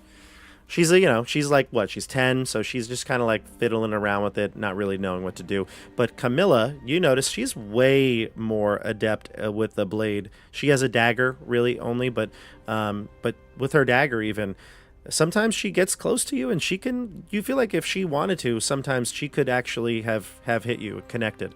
Irina definitely is a little bit more weak in terms of skills, but the more she's practicing, the more she's gaining knowledge of it all, and she feels like now she's got that down, that coordinated, like attacking at the same time, maybe the effect of like an aid, another. So she might be trying to give you advantage more often in combat than not. That's fantastic. And how's Laurent doing? Laurent, how do you do with this? I'm not super familiar with swordplay. I have a rapier, but it's not my weapon of choice. So I imagine it's a bit more stunted learning, a bit of a learning curve on this one. Right? Give me an athletics check. Oh boy, no. Yeah, that's more like it. That's a 4. A 4? Okay.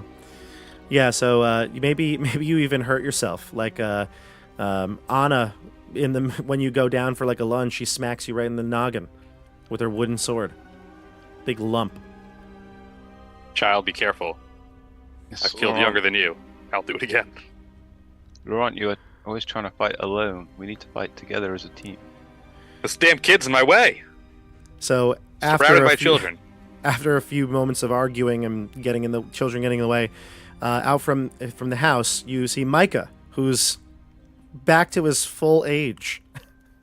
Yeah. He's not older. I was gonna say, does he stop? He was, I think, 14. We had said at the when you first met him, and then Dione gave him the witch's brew that changed him into a baby again. He aged about a day, about a year and a day. So it took 2 or 3 weeks, but he's kind of back to himself at this point, in the kind of like the middle of your rest. And he says, "Father, dinner's ready." Mentioning to you, Laurent, I believe, right? Oh no, to Rufus. Excuse me. Rufus is the dad, right? Yeah, I sure hope not. Right. Father, the dinner's ready. Oh, fantastic job. Come Tell us a prayer of the Gwaindire and the Gwain Lord. May the Gwain Lord bless this meal and all who sup upon it this day. I love you had a prayer ready to go. Why wouldn't he? Come on. Oh, dude, we got to get the Gwaindire adventure going soon, Andrew. Might have to happen. So, yeah, Micah's back to his full rejuvenated form. The effects of the witch's brew have gone away. He's, again, like I said, probably like 14 years old at this point. He's very capable, but he's just a commoner. He has no training in fighting. He's a Barovian through and through, so really mostly meek and kind of cowardly, but he considers Rufus to be his father and Irina to be his mother, although he knows that you are actually not Does he remember that his parents gave him away? He seems to have a brand new life. Yeah. He has forgotten everything, and he just as with the hours, he learned to do things like walking and eventually collecting words and speaking in sentences. It all came as if the story of his life was just revealed within the first few weeks, and everything is new to him. Yeah, I feel a sense of responsibility, Canas. I see you are good with the woodwork. Perhaps you can train him to be a laborer, at least, if he cannot be a carpenter as skilled as you. Take him with you in your work. I see you're good with your hands. Well, as long as this conversation happened during the first week, I suppose that the second week could. This is in the middle. Yeah, it's in the middle. He could be my apprentice. Introduce him to people in the town.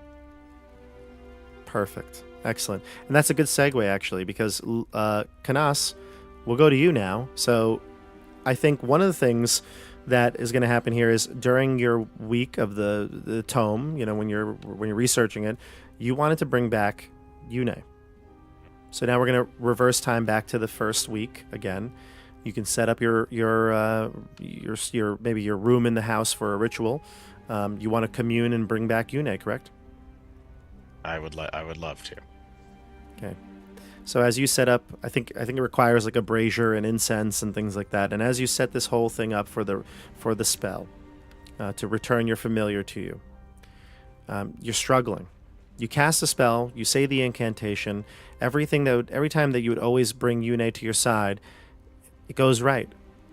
But yet, Yune does not appear. And you try again. You say the incantation, you do the verbal, the somatic, whatever is necessary for this. And again, yet Yune does not return.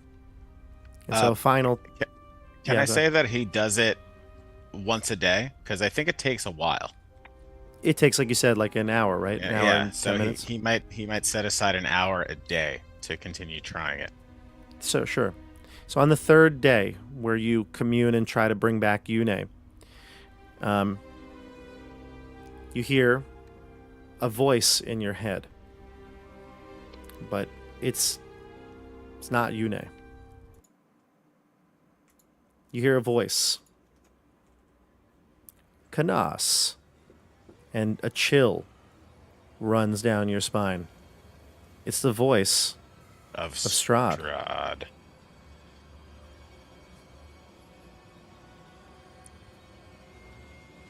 I know who you are. Of course you know who we are. We've met many times. I've been watching you, looking for you. What have you done? I've done many a thing in my time. He says, I'm looking for something you have of mine. A book.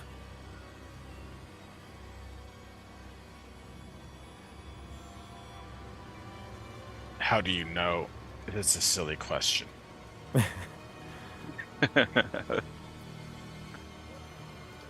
One of my close personal servants, Rahadin. You know him? We've met. Yes, he told me that you were snooping about at the Amber Temple. and that it may be in your possession.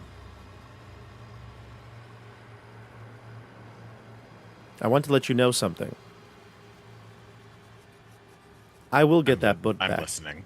I will get that book back in time. It will not help you. But I see you're trying to reach a companion of yours, someone from beyond the mists. Is this true? I was not aware that Yune was beyond the mists. It just, this spell was just something I was able to conjure my friend. And I assume you have something to do with this? Of course. This is my domain. Everything goes through me. If you wish, you can have your companion back. I welcome more people into Barovia. But if you do, I require something of you. What is it that you require? To bring one life in, we need some of your life to go out.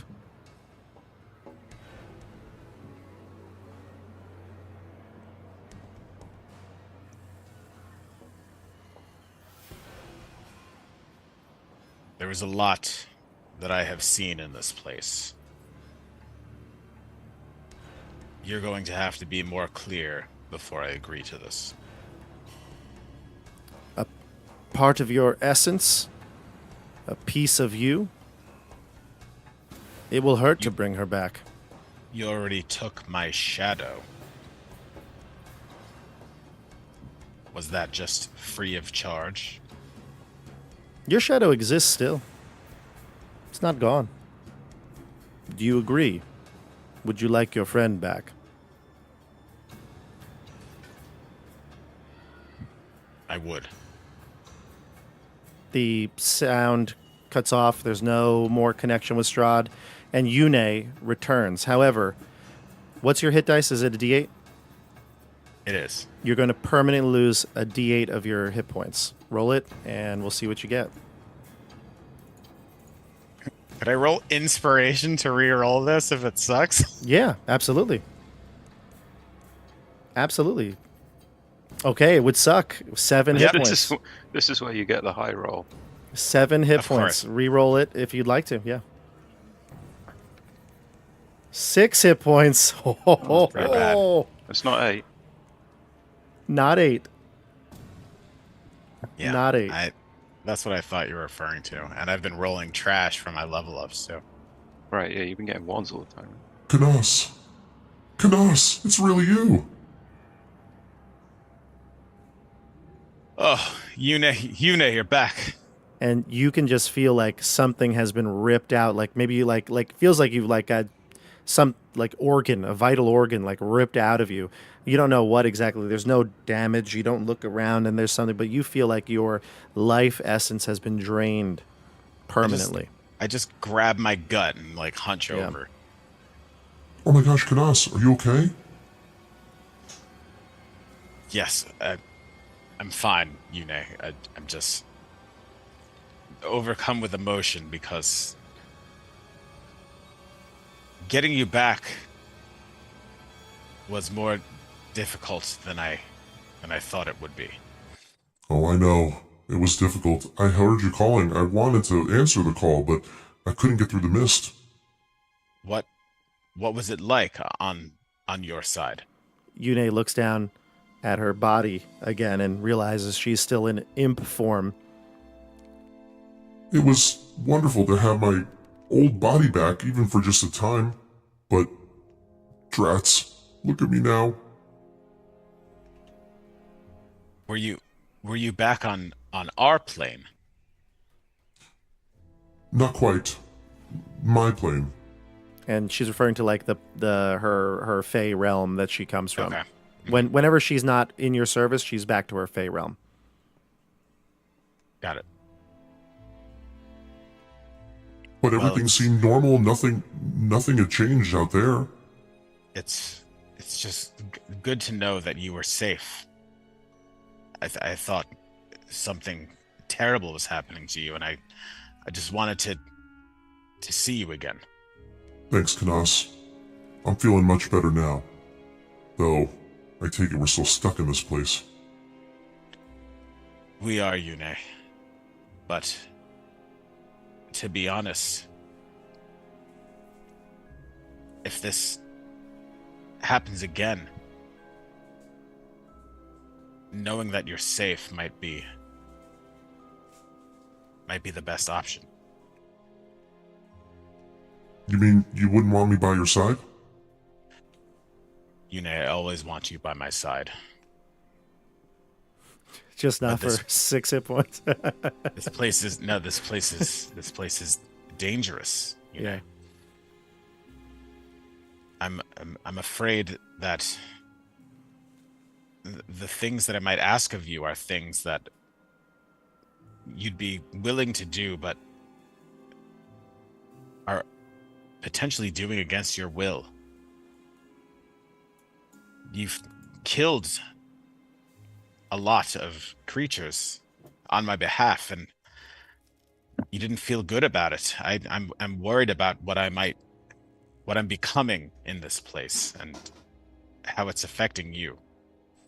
Well, I wasn't happy to kill anybody, but if it's to save us, then I'll do it.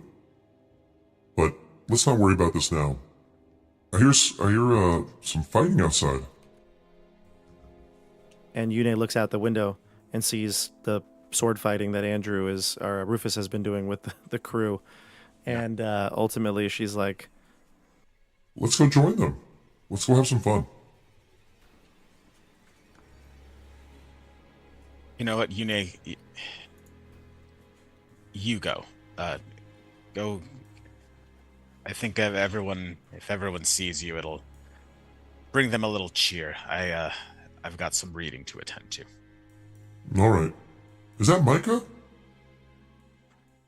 He's Yes. like a grown man. Yes, it is. Micah is back to his old age of 14, I suppose. I don't know how old he was. Yune, a lot has happened, but when I saw you blasted by that chain lightning, I was obviously concerned, but I just felt like I could just bring you back, and I couldn't bring you back, Yune. But thank God you're back. Me too. I'm happy. I try to give Yune a hug. Yeah, I'll give you. I might even start weeping. "Aw, Don't cry, Canas. I'm here. And I'll come back as often as you want. I'll come back every time as long as you call for me." She doesn't know that she's caused you great pain, but she'll go wander off with the rest of the group and have some fun. All right. So the other thing was part of your downtime was rebuilding. So you will take Micah, join the rebuilding efforts. We'll talk more about Micah probably next time. I think we should maybe as a group talk more about like some of the things that you would have told him, experienced with him. We'll maybe do that off stream because I don't think we need to do that on stream. But during your rebuilding time, Rufus, you'll realize that all the guard and the new people that they've hired are all people who were in league with the Wachter house. They were all followers of the Wachters or servants of the Wachters, and their presence is duly noted throughout the entire town. The Burgomaster's mansion, which I know Dione wanted to go check out, is off limits. It's been kind of like basically at this point condemned. There was obviously the murders that Dione caused there, but then on top of it too, the rest of the family was actually ousted from their position. Some of the children, like the youngest one that you met in the attic, he ended up escaping, but the rest of the parents and I guess servants in the house were all put to death by Lady Wachter. This is what you would find out in the town. If asking about, say it again. But what was their justification for that? They were How did they orchestrate that? they were part of the regime that let the entire town down. that they were supposed to be all will be well was not quite the case. And the Wachters believe that they have the Took power advantage to of keep that. everybody safe. So safe that they need not fear the outside. The gates will remain open. Have So- they made any approaches to us? They have Sweet not Buddha yet, deck. no, because you've kind of mostly been just like doing your own things for these 3 weeks, and I know Canas and Dione, you would have checked out a little more of the town, but nobody's approached you just yet. But that's what you would have learned. Nobody would know anything about Rictavio's tower. That would be something none of them know, nor maybe easy to approach, as well as analyzing your Taroka deck. That's something that nobody you probably would trust to discuss. However, if you'd like to know about Kresk, we can. Give me a D10, Stefano.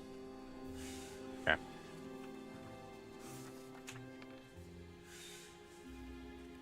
Eight. So if you ask somebody from the streets, maybe Angelica will make a return. You'd see Angelica while you're picking up some debris or refixing some of the roofs on houses.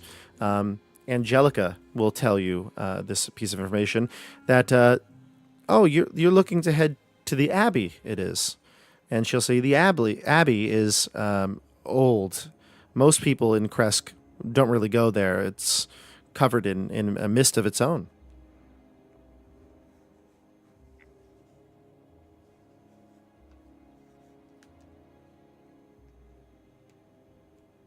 Can I respond? Yeah. Have you ever been to the Abbey? I've never been to Kresk. This is only things that I've heard.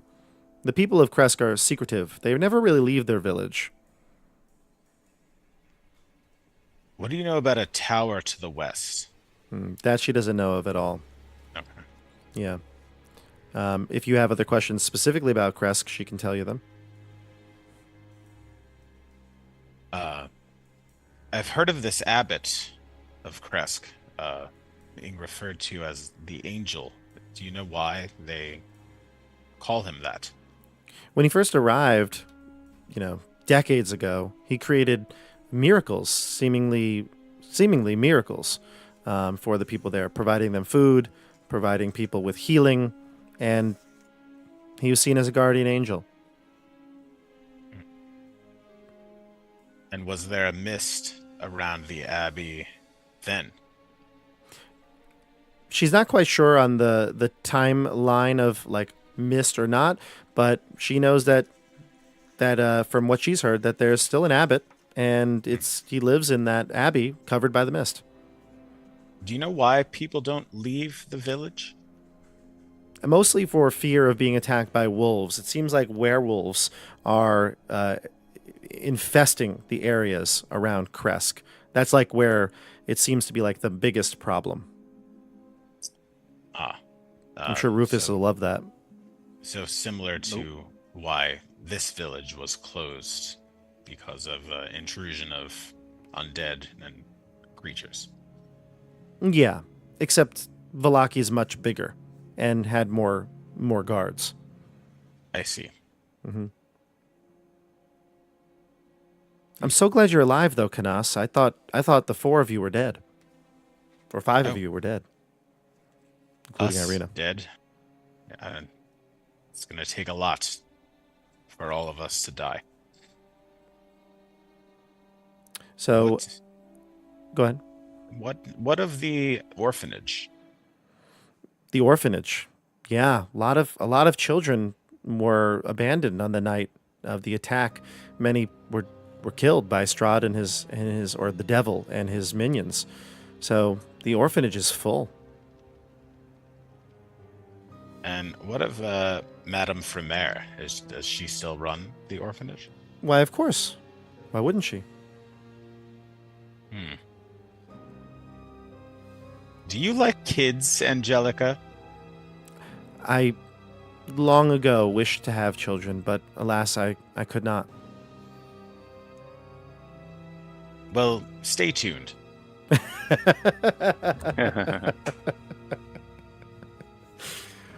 She's like, what? I don't know what you mean.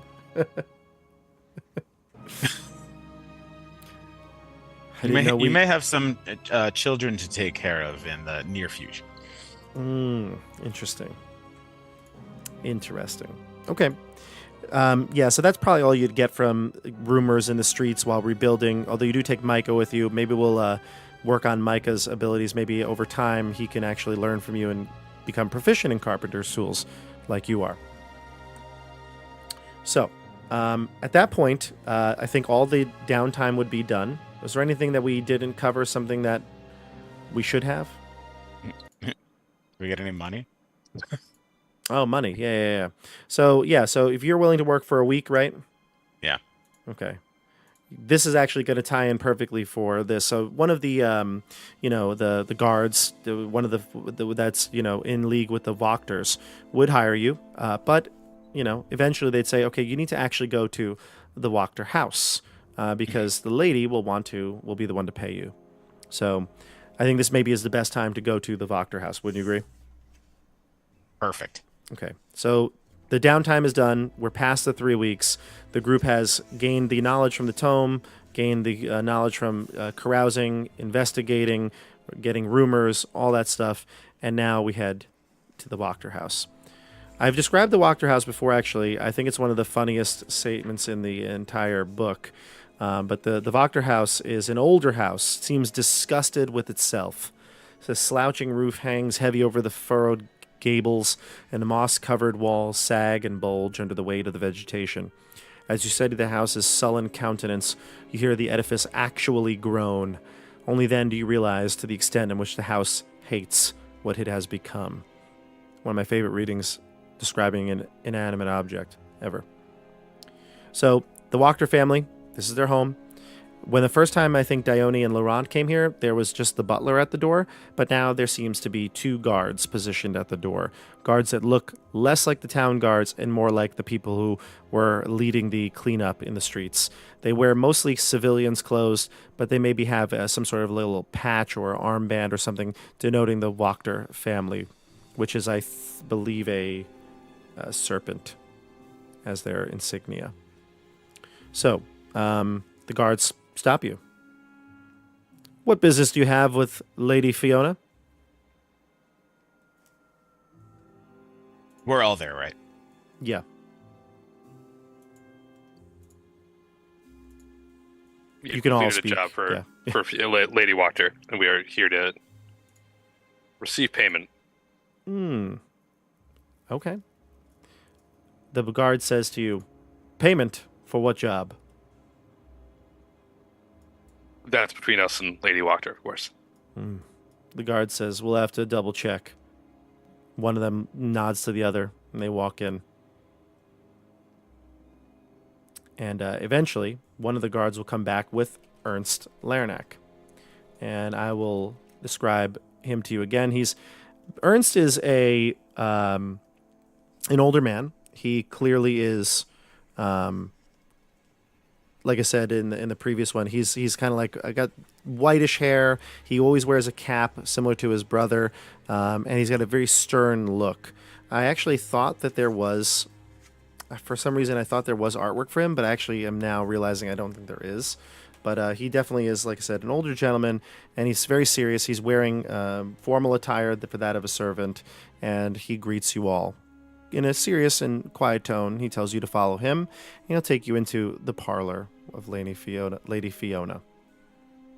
This is the first time that I've met Ernst. Yes, but Laurent and Dione have not have met him. I might, Canas might like tense up and give a cautious look when he sees him. Mm-hmm. Because the last time he remembers seeing someone so similar looking. Did you say they were twins, or they just look brothers. Like they're related? They're just brothers. Yeah.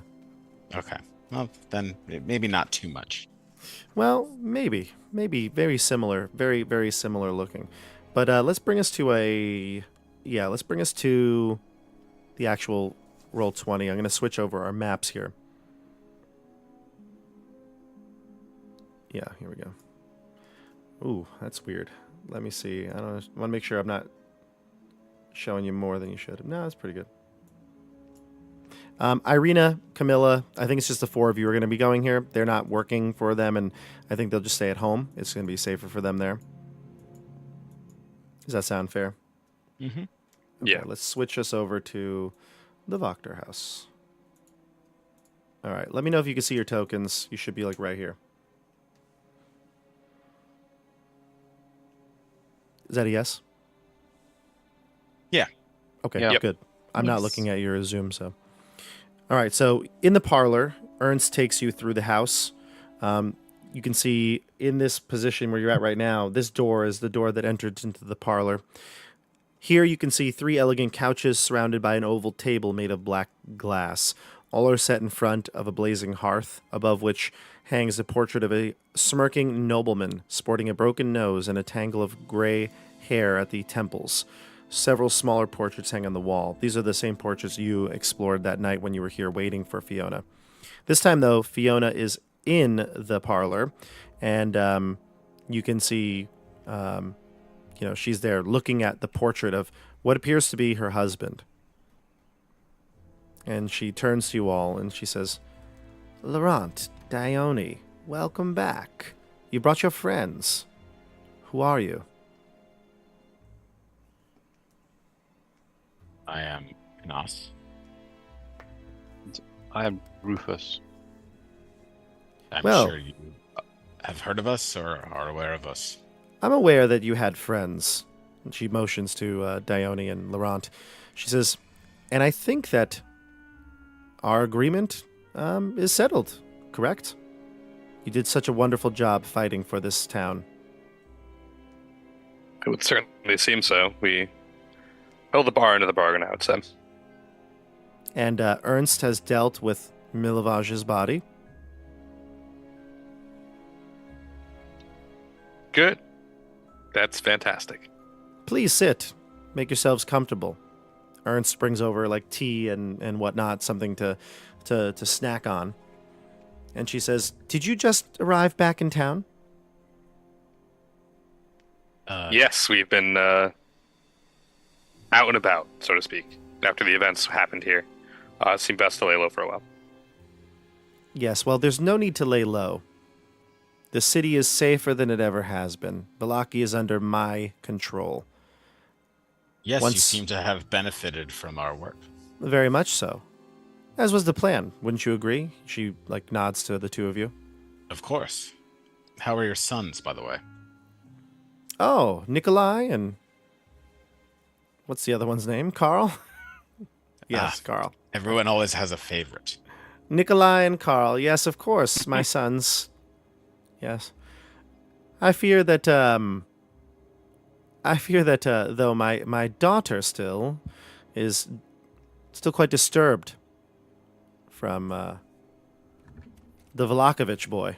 Yes, the Vllakovich boy. He's the one who escaped. We'll find him soon. In fact, if you find him, there'll be even more riches for the rest of the group. Wonderful. Now, what is it that you request of me? I believe that there's some sort of payment. You're working for the town. Yes, I have been working with the boy Micah to help in the rebuilding effort for the past week or so. She'll give you the standard fare here for everybody, which is like 5 gold pieces for the week. And she says you can split your earnings with him if he's an apprentice. Thank you.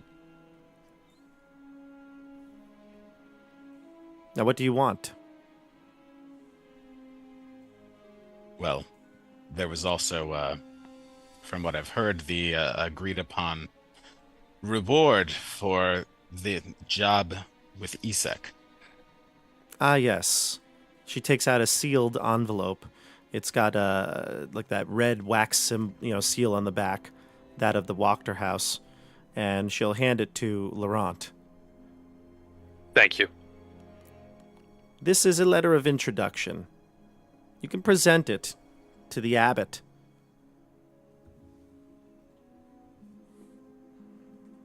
Have Is there you met anything the else?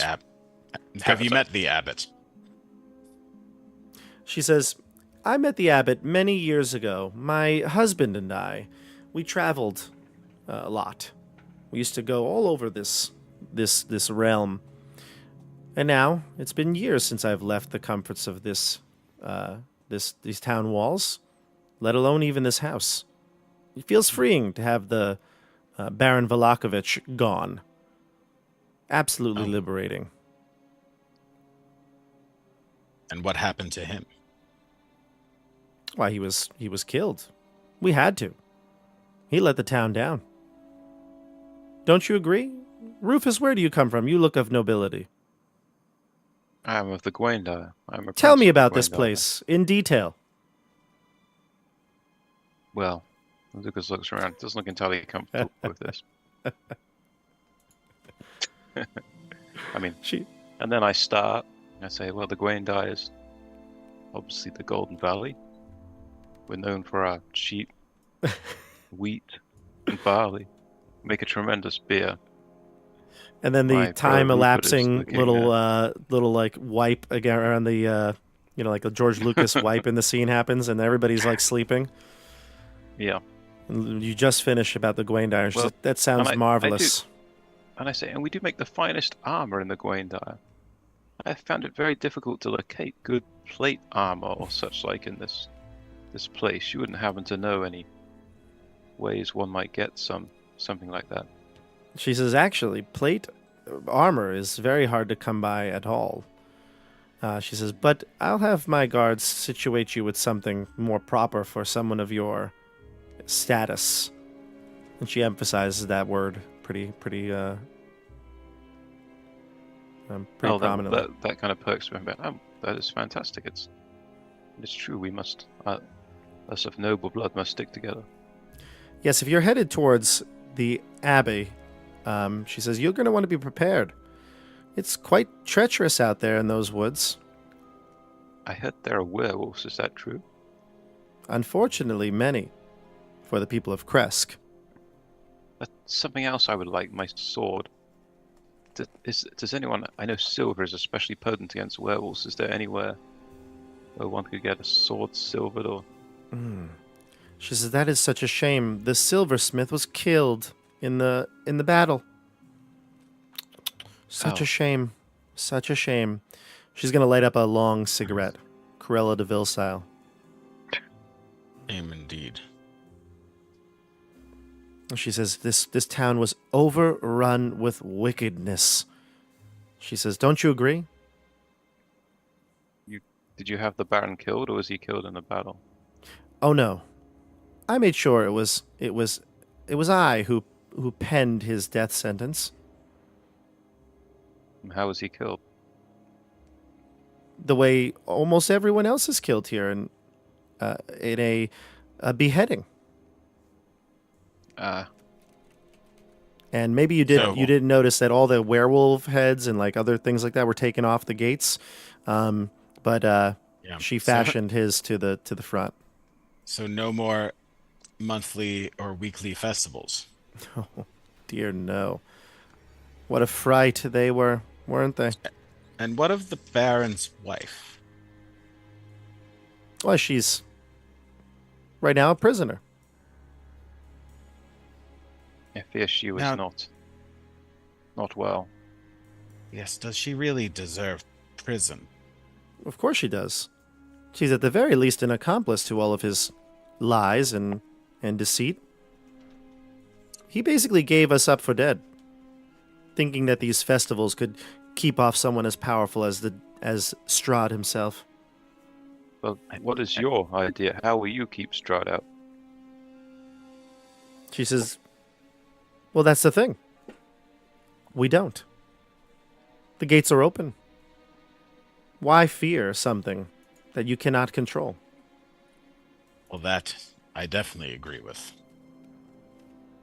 If Strahd wanted to walk in here right now, come up to me and rip out my throat, well then, so be it. We've played this game too long of trying to defend ourselves. You see what happens. He is the land, she says, and we need to start understanding that.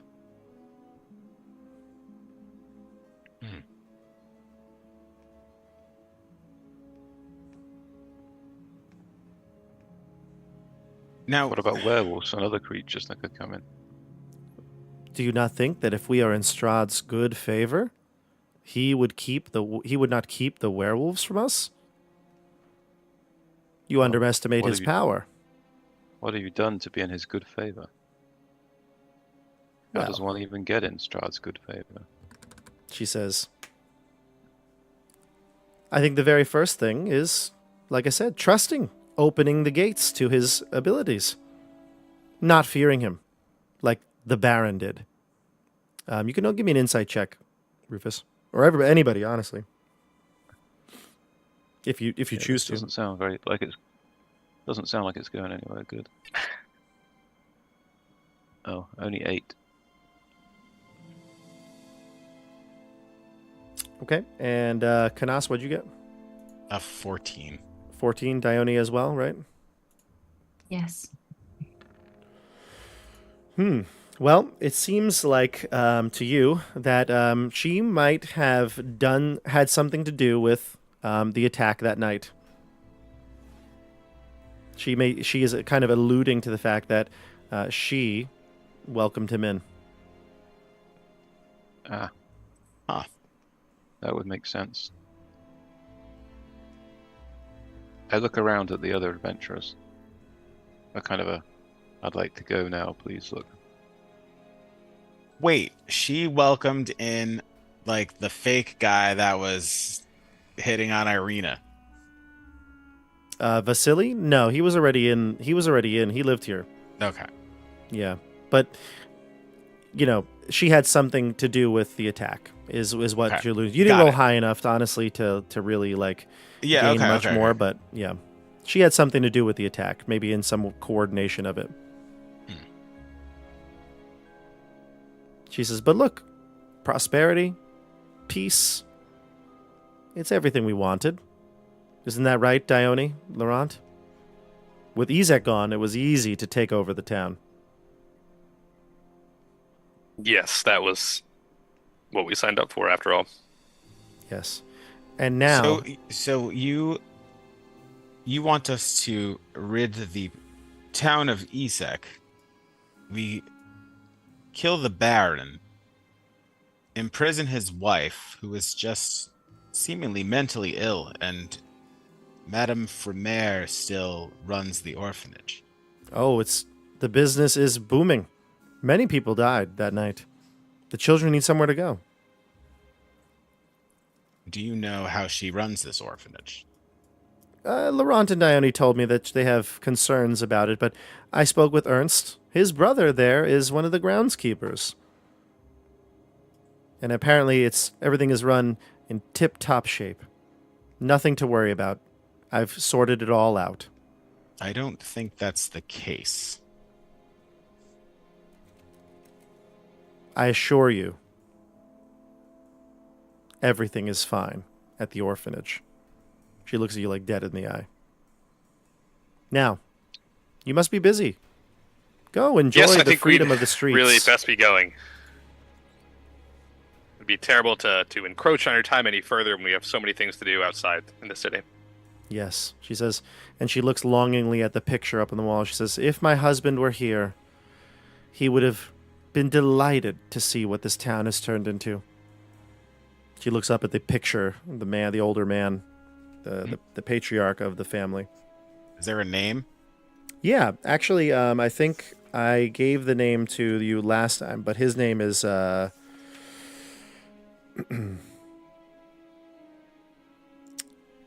so Nikolai. So a lady Wachter is Fiona, and her husband was Nikolai, and he died some years ago. I think it was like at the very least 4 or 5 years ago. I'll double check though, but I'm pretty sure he's been dead for quite some time. So one of the sons is Nikolai Jr. Named after him. Yeah. Yeah. Mm-hmm. Nikolai Jr. and Carl. Yes. Carl, what a great name. Carl. Anyway. Carl. So, do you want to leave here? Do you want to still have some more tea with Fiona? Oh, get out. Absolutely get out. Yeah, let's go. Yeah. Okay.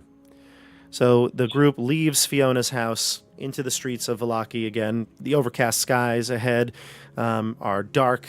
It looks like there perhaps is more work to be done. But what will the group do? Where will they go? Will you stay here in Vallaki? What will you do with all the children? And eventually, will you get to see this guy called the Abbot? And what magical powers does he have? And why is he so secretive? More answers to come next time we play here on Curse of Strahd on Tabletop Bob. Thank you for watching us tonight. We'll definitely be back soon. Stay tuned with all the updates and everything that we do here on the channel on Discord. That's probably the best way to get updates, I would say. It's probably the easiest way to get updates. I also post on Instagram, Facebook, and in our YouTube community chat. But, you know, for honestly most of the time, I just kind of go straight to our Discord.